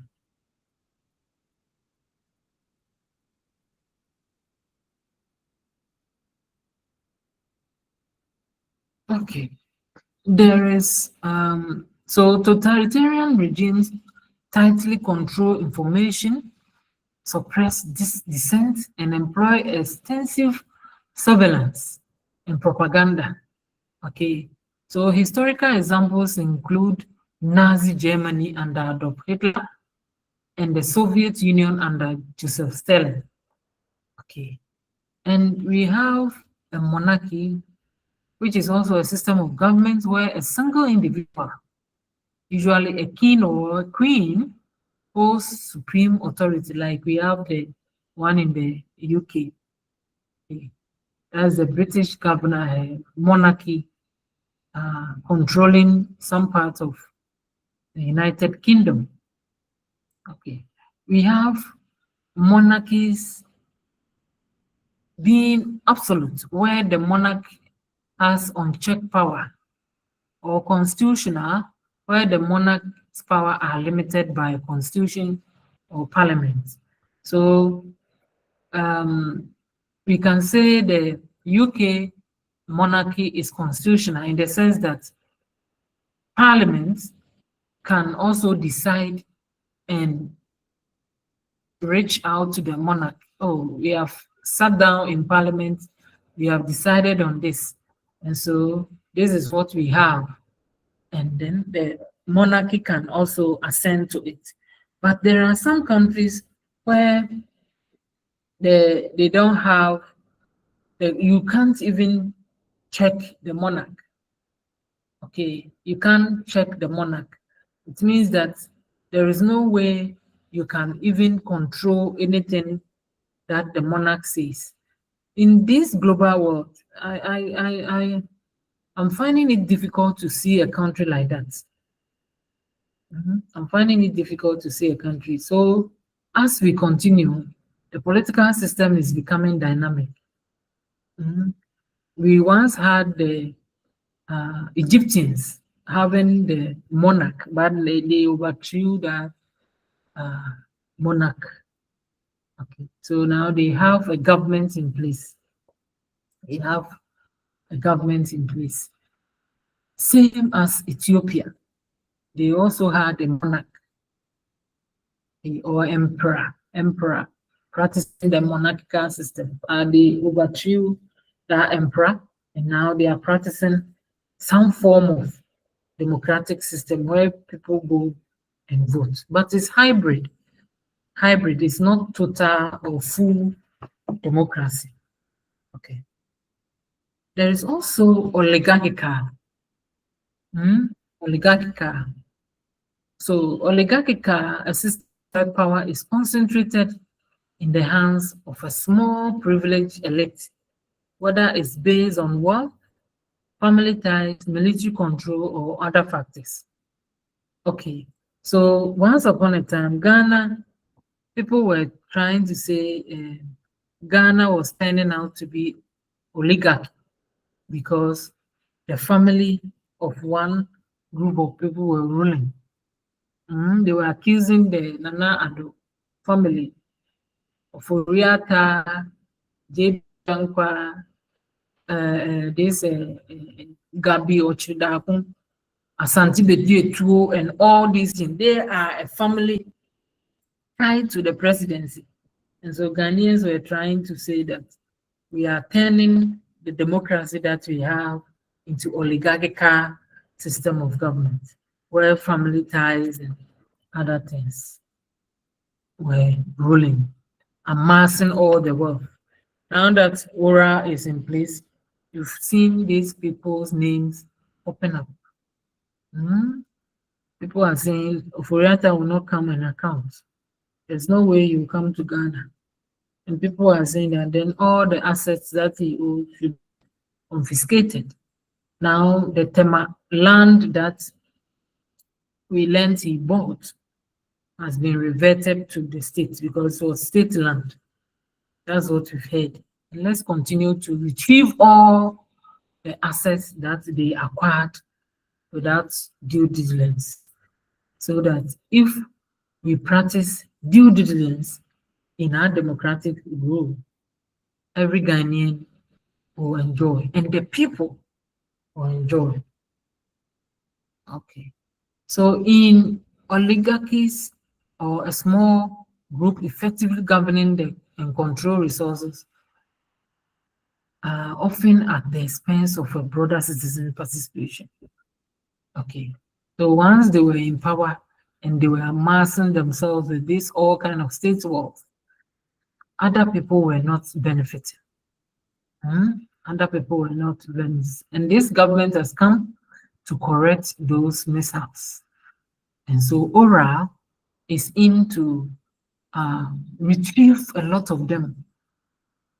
And we hope that the monies that these people have acquired will pump it back to the society for people to enjoy. Recently, we've seen that even the student expenses given to the students, they have doubled it. They have made it 50% increase. At first, it was 2,500. Now, it's 4,500.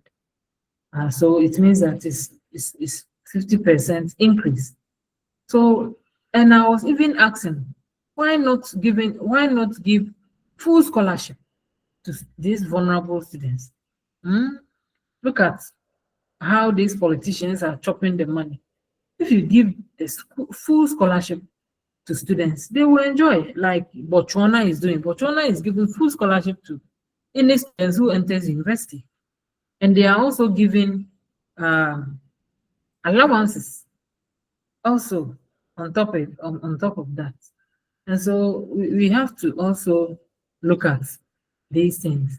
If politicians will come to power and amass wealth, and the vulnerable students are there taking loans and paying them. For instance, I took loan when I was attending my first degree. And the moment I finished, I had to pay with my SNET contribution. It's very painful. But when I went to do my PhD outside Ghana in Australia, I was given full scholarship, 27,000 a year. And every month, I'll be given more than $1,000 just to enjoy myself and study. And after that, I came back to Ghana. So you see, that is what the government should do.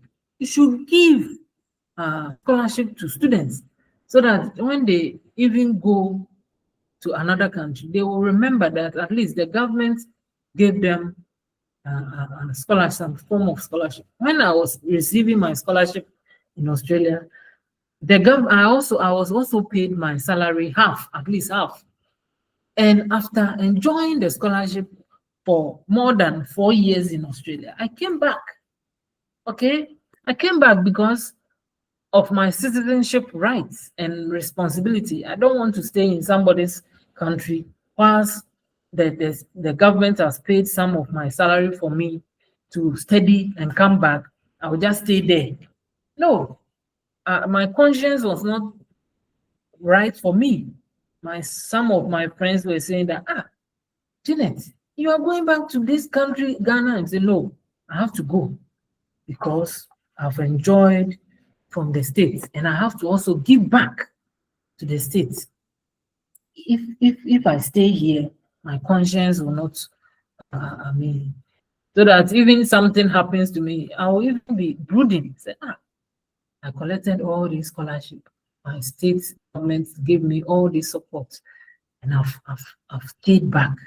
There are a lot of people who enjoyed all this scholarship, even get fund full scholarship in addition to what the Australian government gave to them, and they didn't come back. And it's not good. Probably because they thought that place was good, but as a citizen, you have to also think about your country. Now you are going to build in another person's country all the energy that you should have come to Ghana to give to your people. You are staying in another man's land, you are building there, you are investing there, and when you die, they will bring your body to Ghana to bury. Anytime I have the opportunity, I tell people, all the suffering that you are suffering because of sustainable development. When you read about sustainable development, it is that you don't have to compromise what the future generation will benefit. So if the state has sponsored you to study, they want you to come back to the country and impart knowledge. Okay? You don't have to stay there, buy all these kinds of cars, buy all these kinds of houses, work for more than 30 years for this country, and then you die there. And because you have money, they carry your body, your dead body, to the country Ghana and bury. What kind of nonsense is that? Excuse me to say.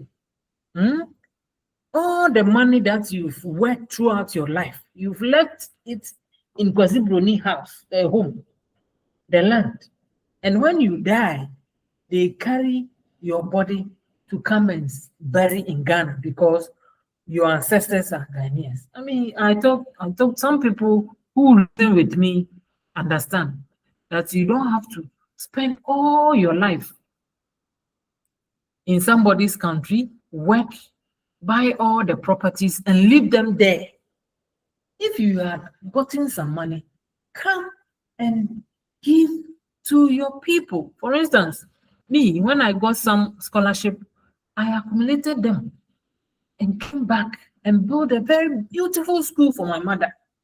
And now my mother is managing the school. Okay. So I've brought back what I gained to Ghana. And that is fulfilling. Okay. You cannot be in this world and get all the wealth and you don't give back to society. And so I'm saying all this because of these corrupt officials who have taken all our money and now they are staying outside and they don't want to come back home to account for whatever they enjoy. Okay. There is also the issue of theocracy. One political system is theocracy. Okay, I think somebody's found it. Okay. Madam, please, it's Bright. Oh, okay. Bright came back again. Oh, Madam, I'm here already. Yeah. Oh, okay. Please,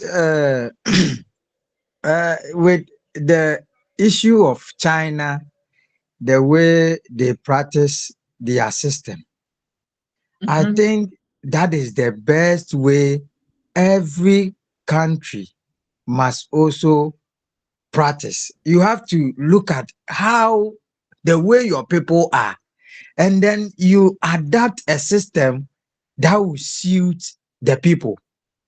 Let's take, for instance, it is I am not old enough, but the people were saying that the coup d'etat, the military government didn't help. But as I am growing, I am having that feeling that if we even have that military, to be better than we practicing this democracy, because what our leaders are doing to us in this country, you sit down and you can't think far. Aside that, let's look at how even this alleged corruption issue, money, madam, 4 tons of money. Some of the money, they are trillions. 4 billions. One person would just take that money and squander the money just like that. When I sit down and then be hearing those things, then my heart is beating. I said, hey, so one person, you squander all this money at the peril of, and then they will go and hide under the law, and then be saying rule of law. Then they will go and then delay court processes, and then the government will come back and give null prosequi to all those things. Then that means the person has taken the money free. So I just sit down and say, what democracy are we practicing? We will practice the democracy to kill ourselves. I sit down and then I can't think about this nation. Ejira omu de excavator be dwiri nyina na yesa so ko ba biom na ye be shisha de no for na yesa de madam, what is going on? So I think that we should find a system that will help us, that will suit us, rather than we copying the white what they adopted or they practice, and then it is helping them. Then we will take it, we will copy it and copy it blindly. We will not do it correctly. That is what is wondering me, and I'm bothering about it. Very, very bothering about it. What is happening? Thank you. Yeah, and that is why democracy is all about. Okay, and we are still consolidating it. Consolidating in the sense that we now have the Right to Information Act in place. Even in the First Republic, when we started the 1993 governance with the 1992 Constitution, beginning with the Fourth Republic, we didn't have the Right to Information bill passed. It's just recent. So we are consolidating it right under this Fourth Republican status. And we are praying that we don't go to Fifth Republic. We don't want any coup d'etat. Let's work on this democracy, and so that we all enjoy peacefully. It's very disheartening It's very disheartening. We've seen some ministers even going to the court to claim their passport, like Honorable Mustafa Hamid. And we've also heard the quantum of money that he has accumulated within this short period of being in power. This less than 10 years that they have been in power, the quantum of money that these individuals have accumulated. And people are saying that they should fast track the jail system, but it's not good. We shouldn't fast track. We should investigate, and so that innocent people will be freed. For instance, we have heard about Akonta mines. One person is being freed because he didn't have the authority to enter into the forestry. And he was saying that it's Wontumi who said they should enter there with all these revelations that he is showing. Now the Attorney General is trying to free the person because he was asked to work there. And now the person has come out to say that when people were agitating and say that free Wontumi, they didn't mention his name. And now that he's going to the court to testify, people are calling him to say you shouldn't do that. And people are saying that it's you. This person is crying for himself. People are saying that don't do it. They want him to sacrifice for another person who is now who the people are favoring. So that is that. People are now rising up, okay, to make democracy work. Okay. So another form of political system is theocracy, a system where religious institutions or religious leaders hold political power, and laws are often used based on religious doctrine. So theocracy, okay. So the Islamic religion in some parts of the world, they believe in the religious leaders leading them, okay, like the Iran governance system. Until recently, they were believing in these religious leaders leading them, okay, to the extent that if somebody gets caught during criminal activities, they use the Sharia law. The Sharia law, if the person stole something, they will amputate the person's hand, and all kinds of religious beliefs that they use to rule the country. Okay, so in theocracy, governance and decision making are heavily influenced by religious principles. Examples include Iran, where clerics hold significant political power. These systems and regimes can be further nuanced and may exhibit elements of one or more types at the same time. So additionally, transitions between different political systems often occur due to historical events, social movements, and changes. And so this theocracy in Nigeria too, in some states, though they practice this federal system of government, they use the Quran to also punish individuals. Okay, they use the Quran to punish individuals.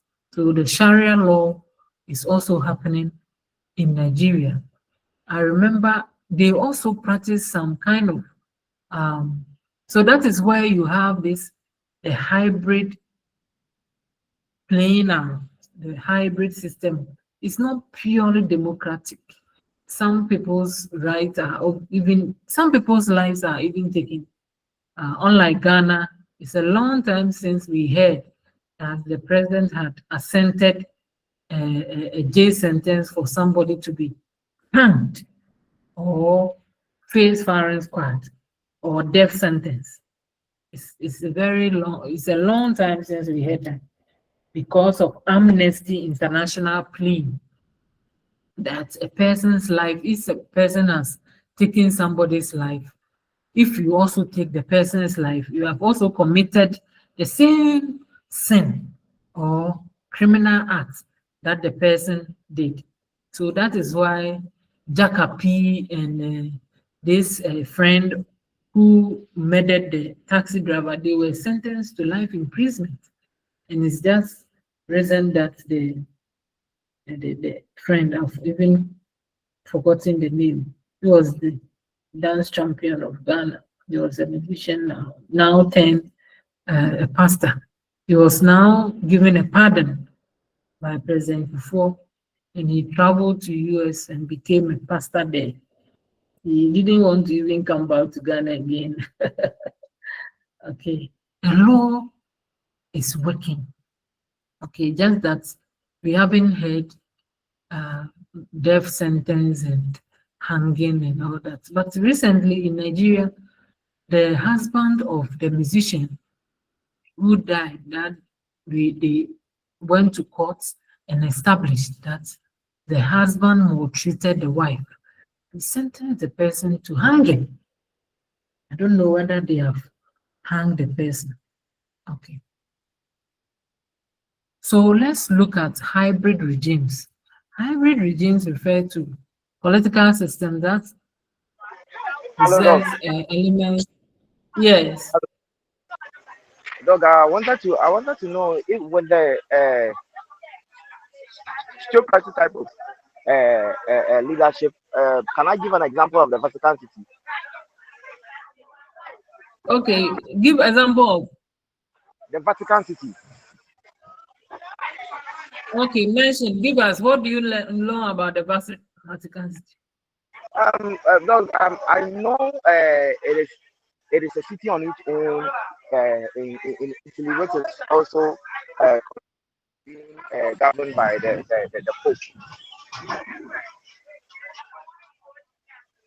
Are you sure? Yeah, that's what I know. That's what I wanted to know. If it can be an example. Is that what you know? Is that what you've heard? Have you read? It's what I've read. That's what I've read. Have you read? Yes, that's what I've read. So I wanted to know. What did you read?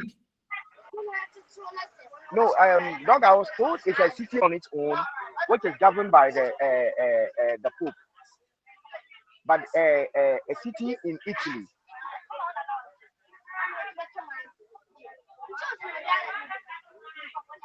Continue. Dog, when the first instance we spoke about the state, I asked about it, and you told me it can be a state. So because it has its own rules, but it is in Italy, and they abide by the rules and regulations of Italy. But that particular city has its own social amenities, and it is governed and then ruled by the Pope, any sitting Pope. Yes, sir. Yes, it's a landlocked enclave surrounded by a city of Rome. So it can be, yeah. So it means they are Catholic. If they are ruling, it means that it's the Pope who rule, and they also they even have Vatican museums. Okay, yeah, collection of arts and artifacts. They also have this Sistine Chapel, and so it's part of the theocratic political system. Okay, dog. Thank you so much, dog. Yeah. All right.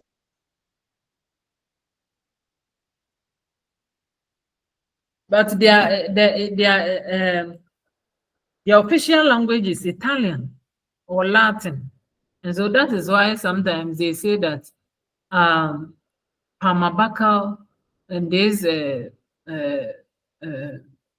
person, what's the name? The Texan, Pamabakal and Texan, they can speak the Latin. Yes, they can speak the Latin language, because once you are indoctrinated, you should be able to at least speak the Latin language. Okay, so you are right. It's a city on its own with the government headed by the Pope and all that, but they speak the Italian language. And their economy is supported by various sources, by tourism. That's why they have the museum. So those who visit Rome and they go to the Vatican City, they also pay some money, and that's what they use to um, do all that they have to do. All right, Doc. Thank you. Mm.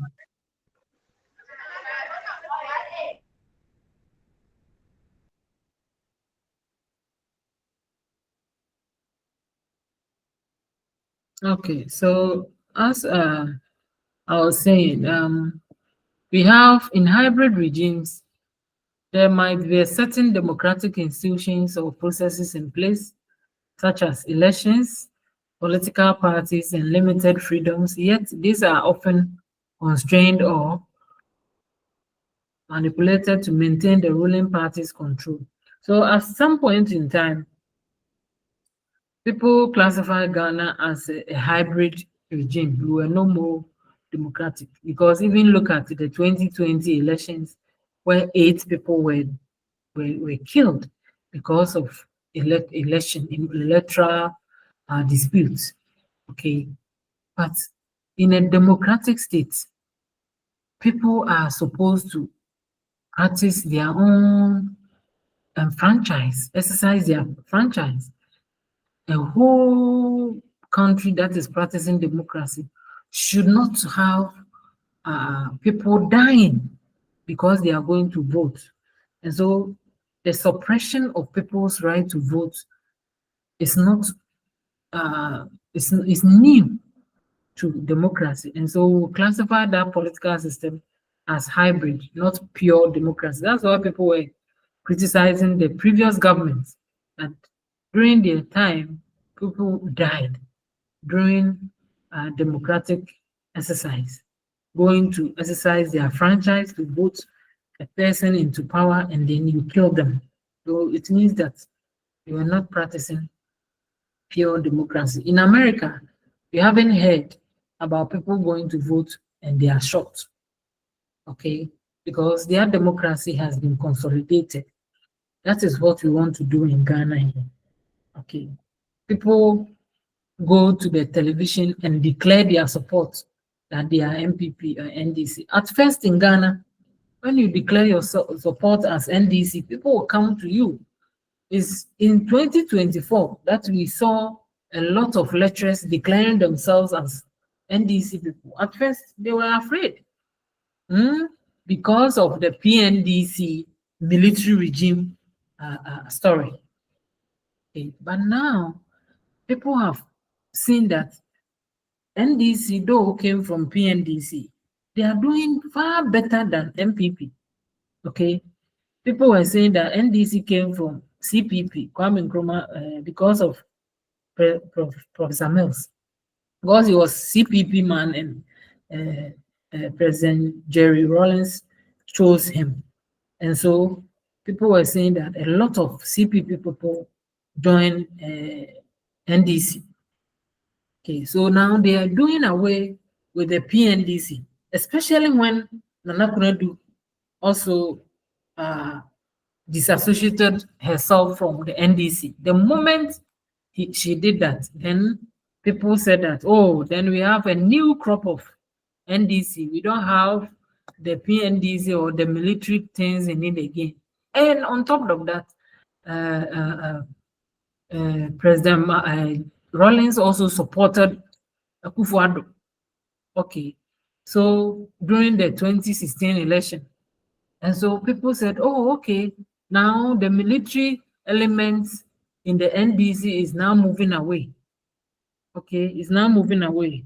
Once Rawlings supported Akufo-Addo during 2016 and 2020, Kunedu also formed her own political party. Then people said, oh, now the new crop of NDC supporters, they now come and then declare themselves. So now people started coming out and declaring their support for NDC and Mahama. And so people, because now it's assumed that the military element in NDC have gone now. We are now in a new era. Now, Konadu is called by her maker, and so it's left it Zanato Rollins. So even now, she is not being given any political appointment. Let's see. Probably after they have buried their mother, and now we don't see any PNDC elements in the political forms of NDC. A lot of people will come out and declare their support for NDC. Let's hope. Okay, so if people's freedoms were suppressed in a democratic state, we can't say it's still democracy. We can say it's hybrid, because they might also have authoritarian elements, like restricting political competition, limiting people's freedom of expression. I remember this person, Rekubrobe, when he formed his or established his the radio eye, it was disbanded, or they closed down the radio eye because it was a radio station lambasting the PNDC era. And so, because it's not democracy, they banned the radio eye. Rekubrobe, they banned his radio station. But now we have other political parties forming their or establishing their FM station. Even Kama Wontumi had a radio station where they were lambasting a lot of NDC sympathizers during Nanado's era. You can see even Wontumi sitting on a radio and showing Ghanaians gold from his pocket. Hey, Ghana's democracy has grown. He couldn't do that during early part of our democracy, during NDC, Rollins time. He couldn't do that. It shows that we are consolidating our democracy, and we have to continue to move on. Okay. All the time I say John Muhammad second time, now he has been reborn. During his time, he was saying all kinds of things that people did not appreciate. Now he knows how to talk to the people, because democracy is about the people. You can't just bulldoze your way out and think that you're a leader. And so that is no, you have to listen to the people. So we see how he is now, very calm, listening to people and ensuring that policies that they put in place is for the people. Okay. So characteristics of hybrid regimes might include controlled elections. Like I said, while elections might be held, they could be marred by irregularities, fraud, or manipulation to ensure the dominance of ruling party or political party. Okay. Remember, Nanado once sent election results to court. I think 2012. 2012, when he lost, he sent the party to court. He lost to Professor Mills. He sent the party to court because it was believed that there was some rigging that took place. Okay, the same thing that happened in 2020. People were saying that rigging took place. So both NDC and MPP, part of the governance system, we have seen some kind of hybrid tendencies where people don't go to the election grounds freely, but they were stuffing ballots, already stamped ballots, papers into the ballot boxes. But as we grow, we continue to say that let the democracy be by the people. And so during the 2024 election, We saw a lot of people going around and confiscating already stamped ballot papers. We saw a lot in Ashanti region. We saw a lot in the Eastern region. Even Volta region, we saw a lot. Okay, because we want to consolidate our democracy. We don't want any elections to be controlled. We have to go out freely and vote peacefully. Okay. In hybrid political system, we have limited political freedoms. Opposition parties or dissenting voices might face restrictions, intimidation, or harassment, affecting their ability to operate freely. Okay. In some hybrid democratic countries, opposition parties don't have say. For instance, let's look at Rwanda. Rwanda is practicing very beautiful democracy, but it's termed as hybrid because any opposition party who lambast the government, sometimes they are being threatened. Okay, they are being beaten. Some people threaten them, and so even the radio stations don't have free to criticize the government so much. And such democracy, we can't say it's full democracy because till now, President Paul Kagame is supposed to be in government till 2036. Okay, it means that they have constituted that because of their historical background of the genocide, they want to make sure that their system is firmly rooted to the ground before they will allow any leader to take over from Paul Kagame. Okay, and that form of democracy is not right because one person is staying in power for long. Okay, though they will go for election, all right, they will still vote for him because they have constituted that until he leaves office by 2036, people will continue to vote for him. And so this form of democracy is like controlled elections, and also political freedom is also limited. In hybrid democracy, there's weak rule of law. Okay, that is why in the previous government I was saying that it's a form of hybrid because even when they arrested or they accused some state officials, the law did not catch up with them. That's why people were saying that the government had bought all the Supreme Court judges, High Court judges, and what have you.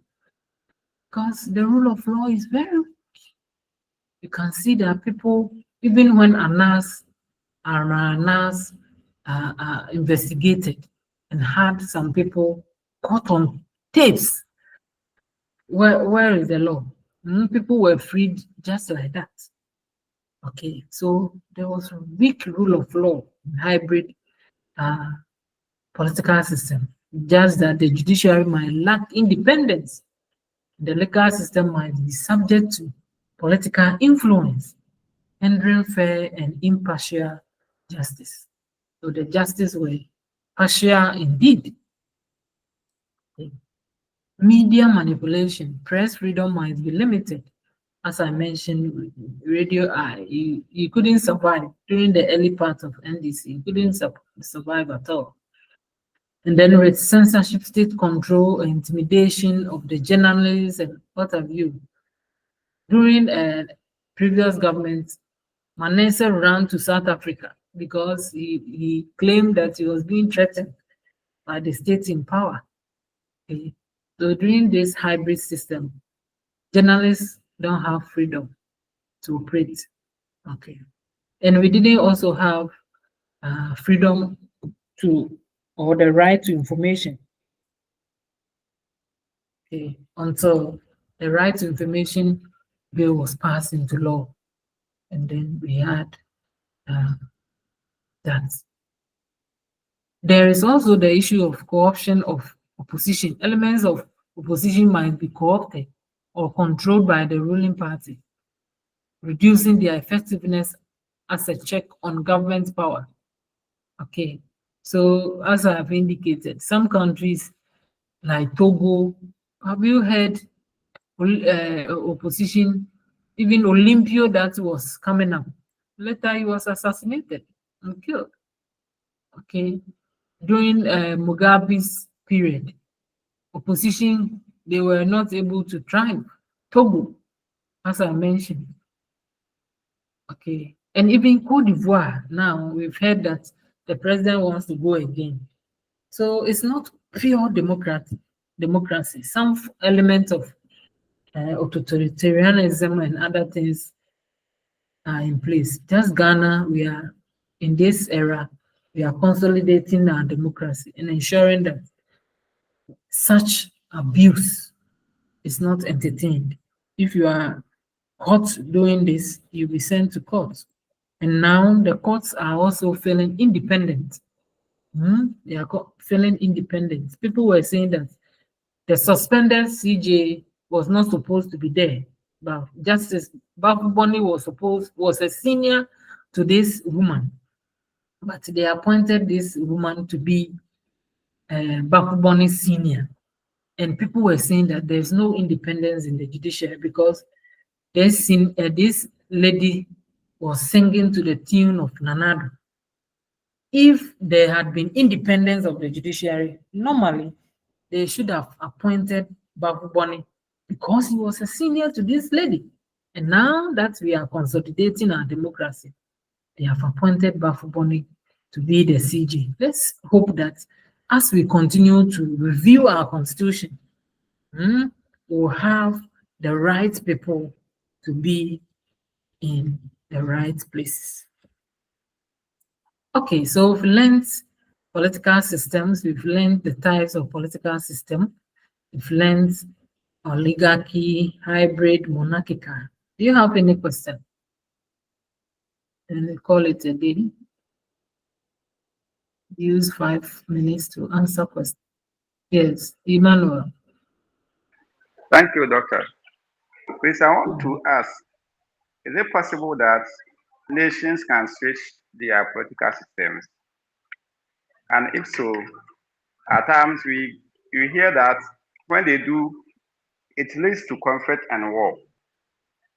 How is it possible that they can switch? That if you are democracy, you are practicing democracy, you switch to other systems of political in our dispensation. Yes, it happens.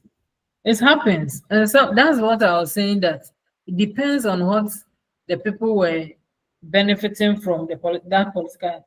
Look at Burkina Faso now. Now they have Tuareg. Tuareg is doing much better under military rule than under democracy. Okay, so the people can rise up and say that now. Just imagine that they support the military ruler than a democratic ruler. Okay, because they believe that France was rather controlling their leader, who is a democratic leader. And so now that they have a military leader where they are using their resources, they are happy. So that's why some people prefer some political system based on their historical background or legacy. When you go to Latin America, some of the countries in Latin or southern part America, they prefer authoritarian rule because they believe that autocracy or authoritarianism make their country improve or develop than practicing pure democratic system of governance. So the people change. Yes, now that people are fascinated about Ibrahim Traore, you see that the Burkinabés, they're happy. Those who are in Ghana, they are now running to their country and enjoying their fruits. So they can change.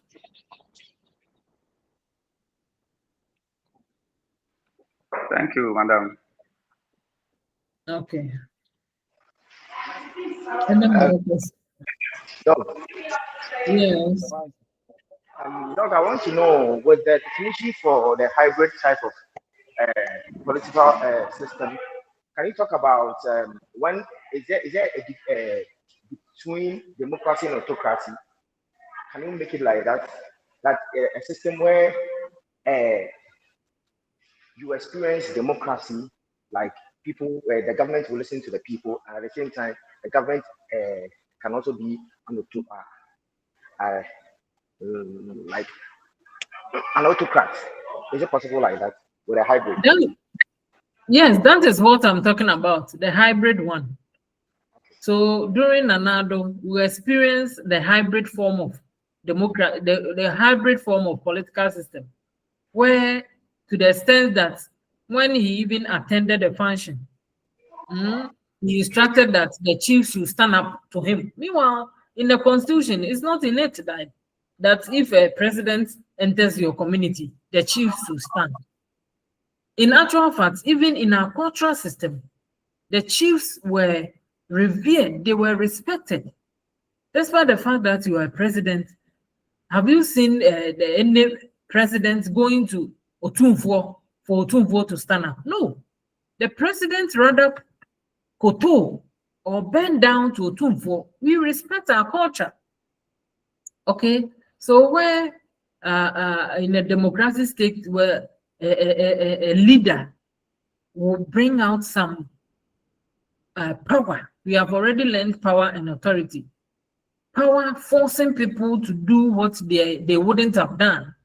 It means that it's not democracy. Okay? And it's a hybrid form of democracy where that leaders are exhibiting their autocratic tendencies. Do you understand now? Yes, Lord. Yes, Lord. Any more question? Dog, I wanted to also know, are we done for the first block, or there is more? The first piece. Is that you've done for what? I want to know if you are done for the first block. For the first block. Yes, we've done for the first block. We finished. Okay, dog. Today is the last day for 4 weeks. So I'll send you the slides, and then you can also go and download the video or the voice note, and then you listen to it again if you didn't get it. Okay. Dog, Any more? Yeah. I want to know about how the mode of the examination is going to take, the shape is going to take.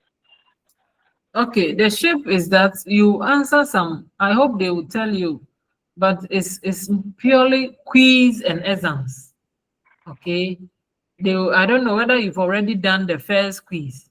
If you haven't done, we've set the questions for them to conduct quiz on objectives.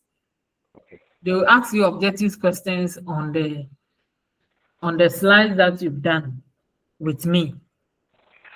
Okay, that is why I said I'll give to those who have their emails or those who come for lectures. So if I don't have your email, it means that you don't do comparative politics. Yes, Mr. Boateng, are you part of us? Doug, with the first quiz, we know how the shape is going to take. We want the end of semester. Is it going to be a written or objectives and written? Yeah, I'm coming. Mr. Boateng, are you doing comparative politics? Yes, please. Hey, are you sure you come to classes or you don't come? I come. Okay. I can. It was the last session that I was able to join. Okay. Okay, so we do both written and then objectives. So in the exams, I think you answer about 20 objectives questions.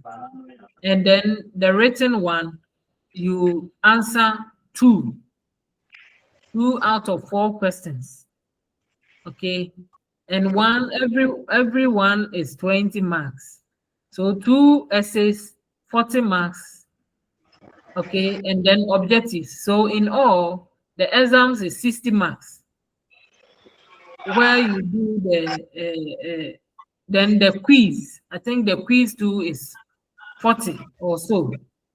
So how many objective questions do you answer in the quiz?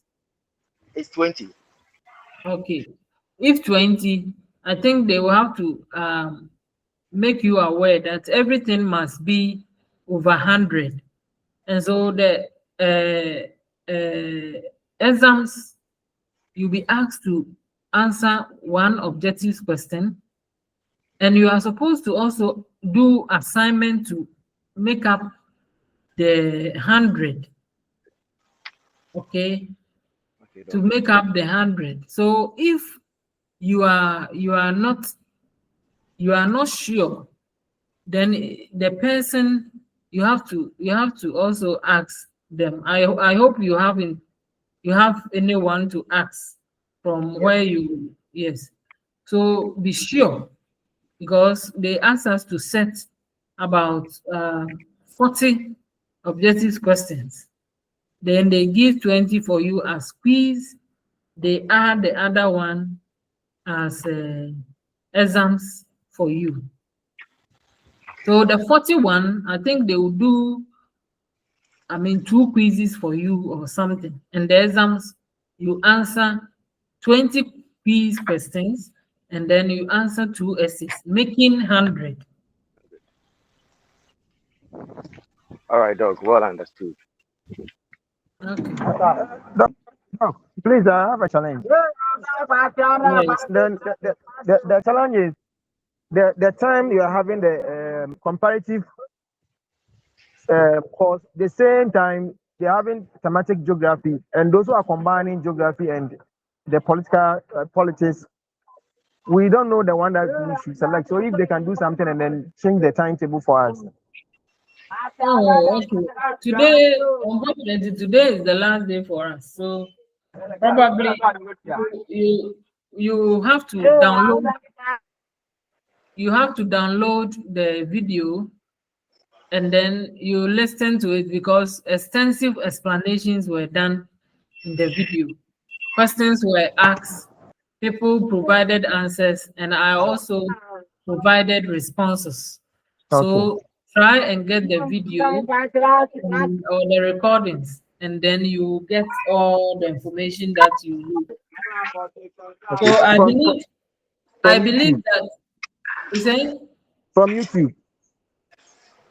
from, Is it from YouTube or you share it to us? from YouTube. They are recording. Even as we are talking now, they are recording. So everything is from YouTube. I'm not recording. I don't have access to the recorder. And so I want to also know whether I have your emails. Do you have your email in the? Yes, please. The first slice, I had it. Okay. So I'm not sure whether still people, those people that I sent, they still do politics. But I know that once you are doing comparative politics, you go and download from the YouTube.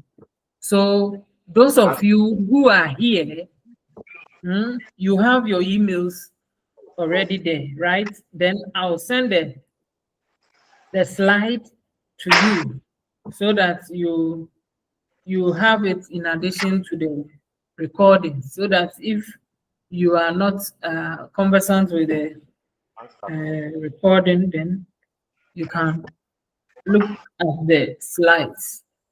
Okay. So Thank you very much. if you all have your email, then that is fine. If you believe that you don't have, then give it to me right now for me to write. 14. Thank you very much, Doc. Okay. Okay, so if there is nothing more, let's call it a day and enjoy your weekend. Thank you very much. Thank you. Reaction.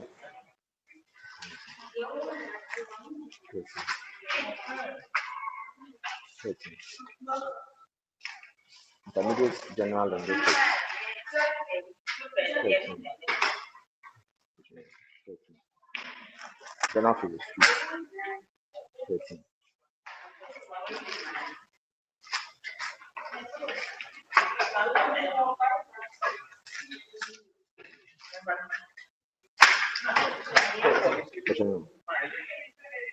question to which is your fancy.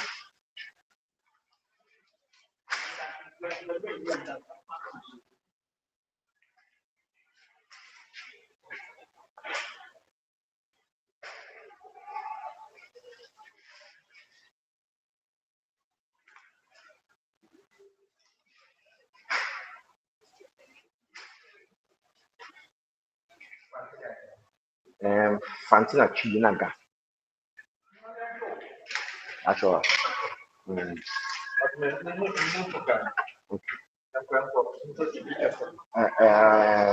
You change the New Testament to 15.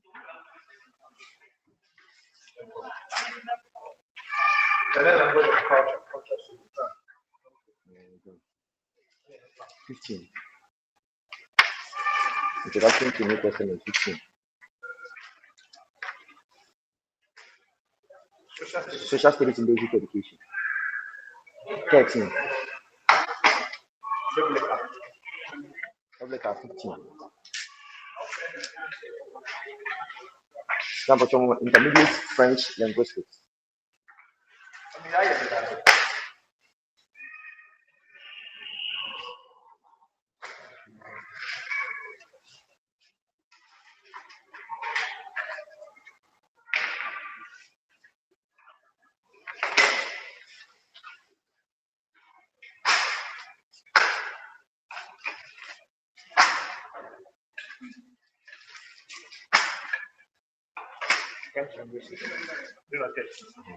I 13, but you two are 15.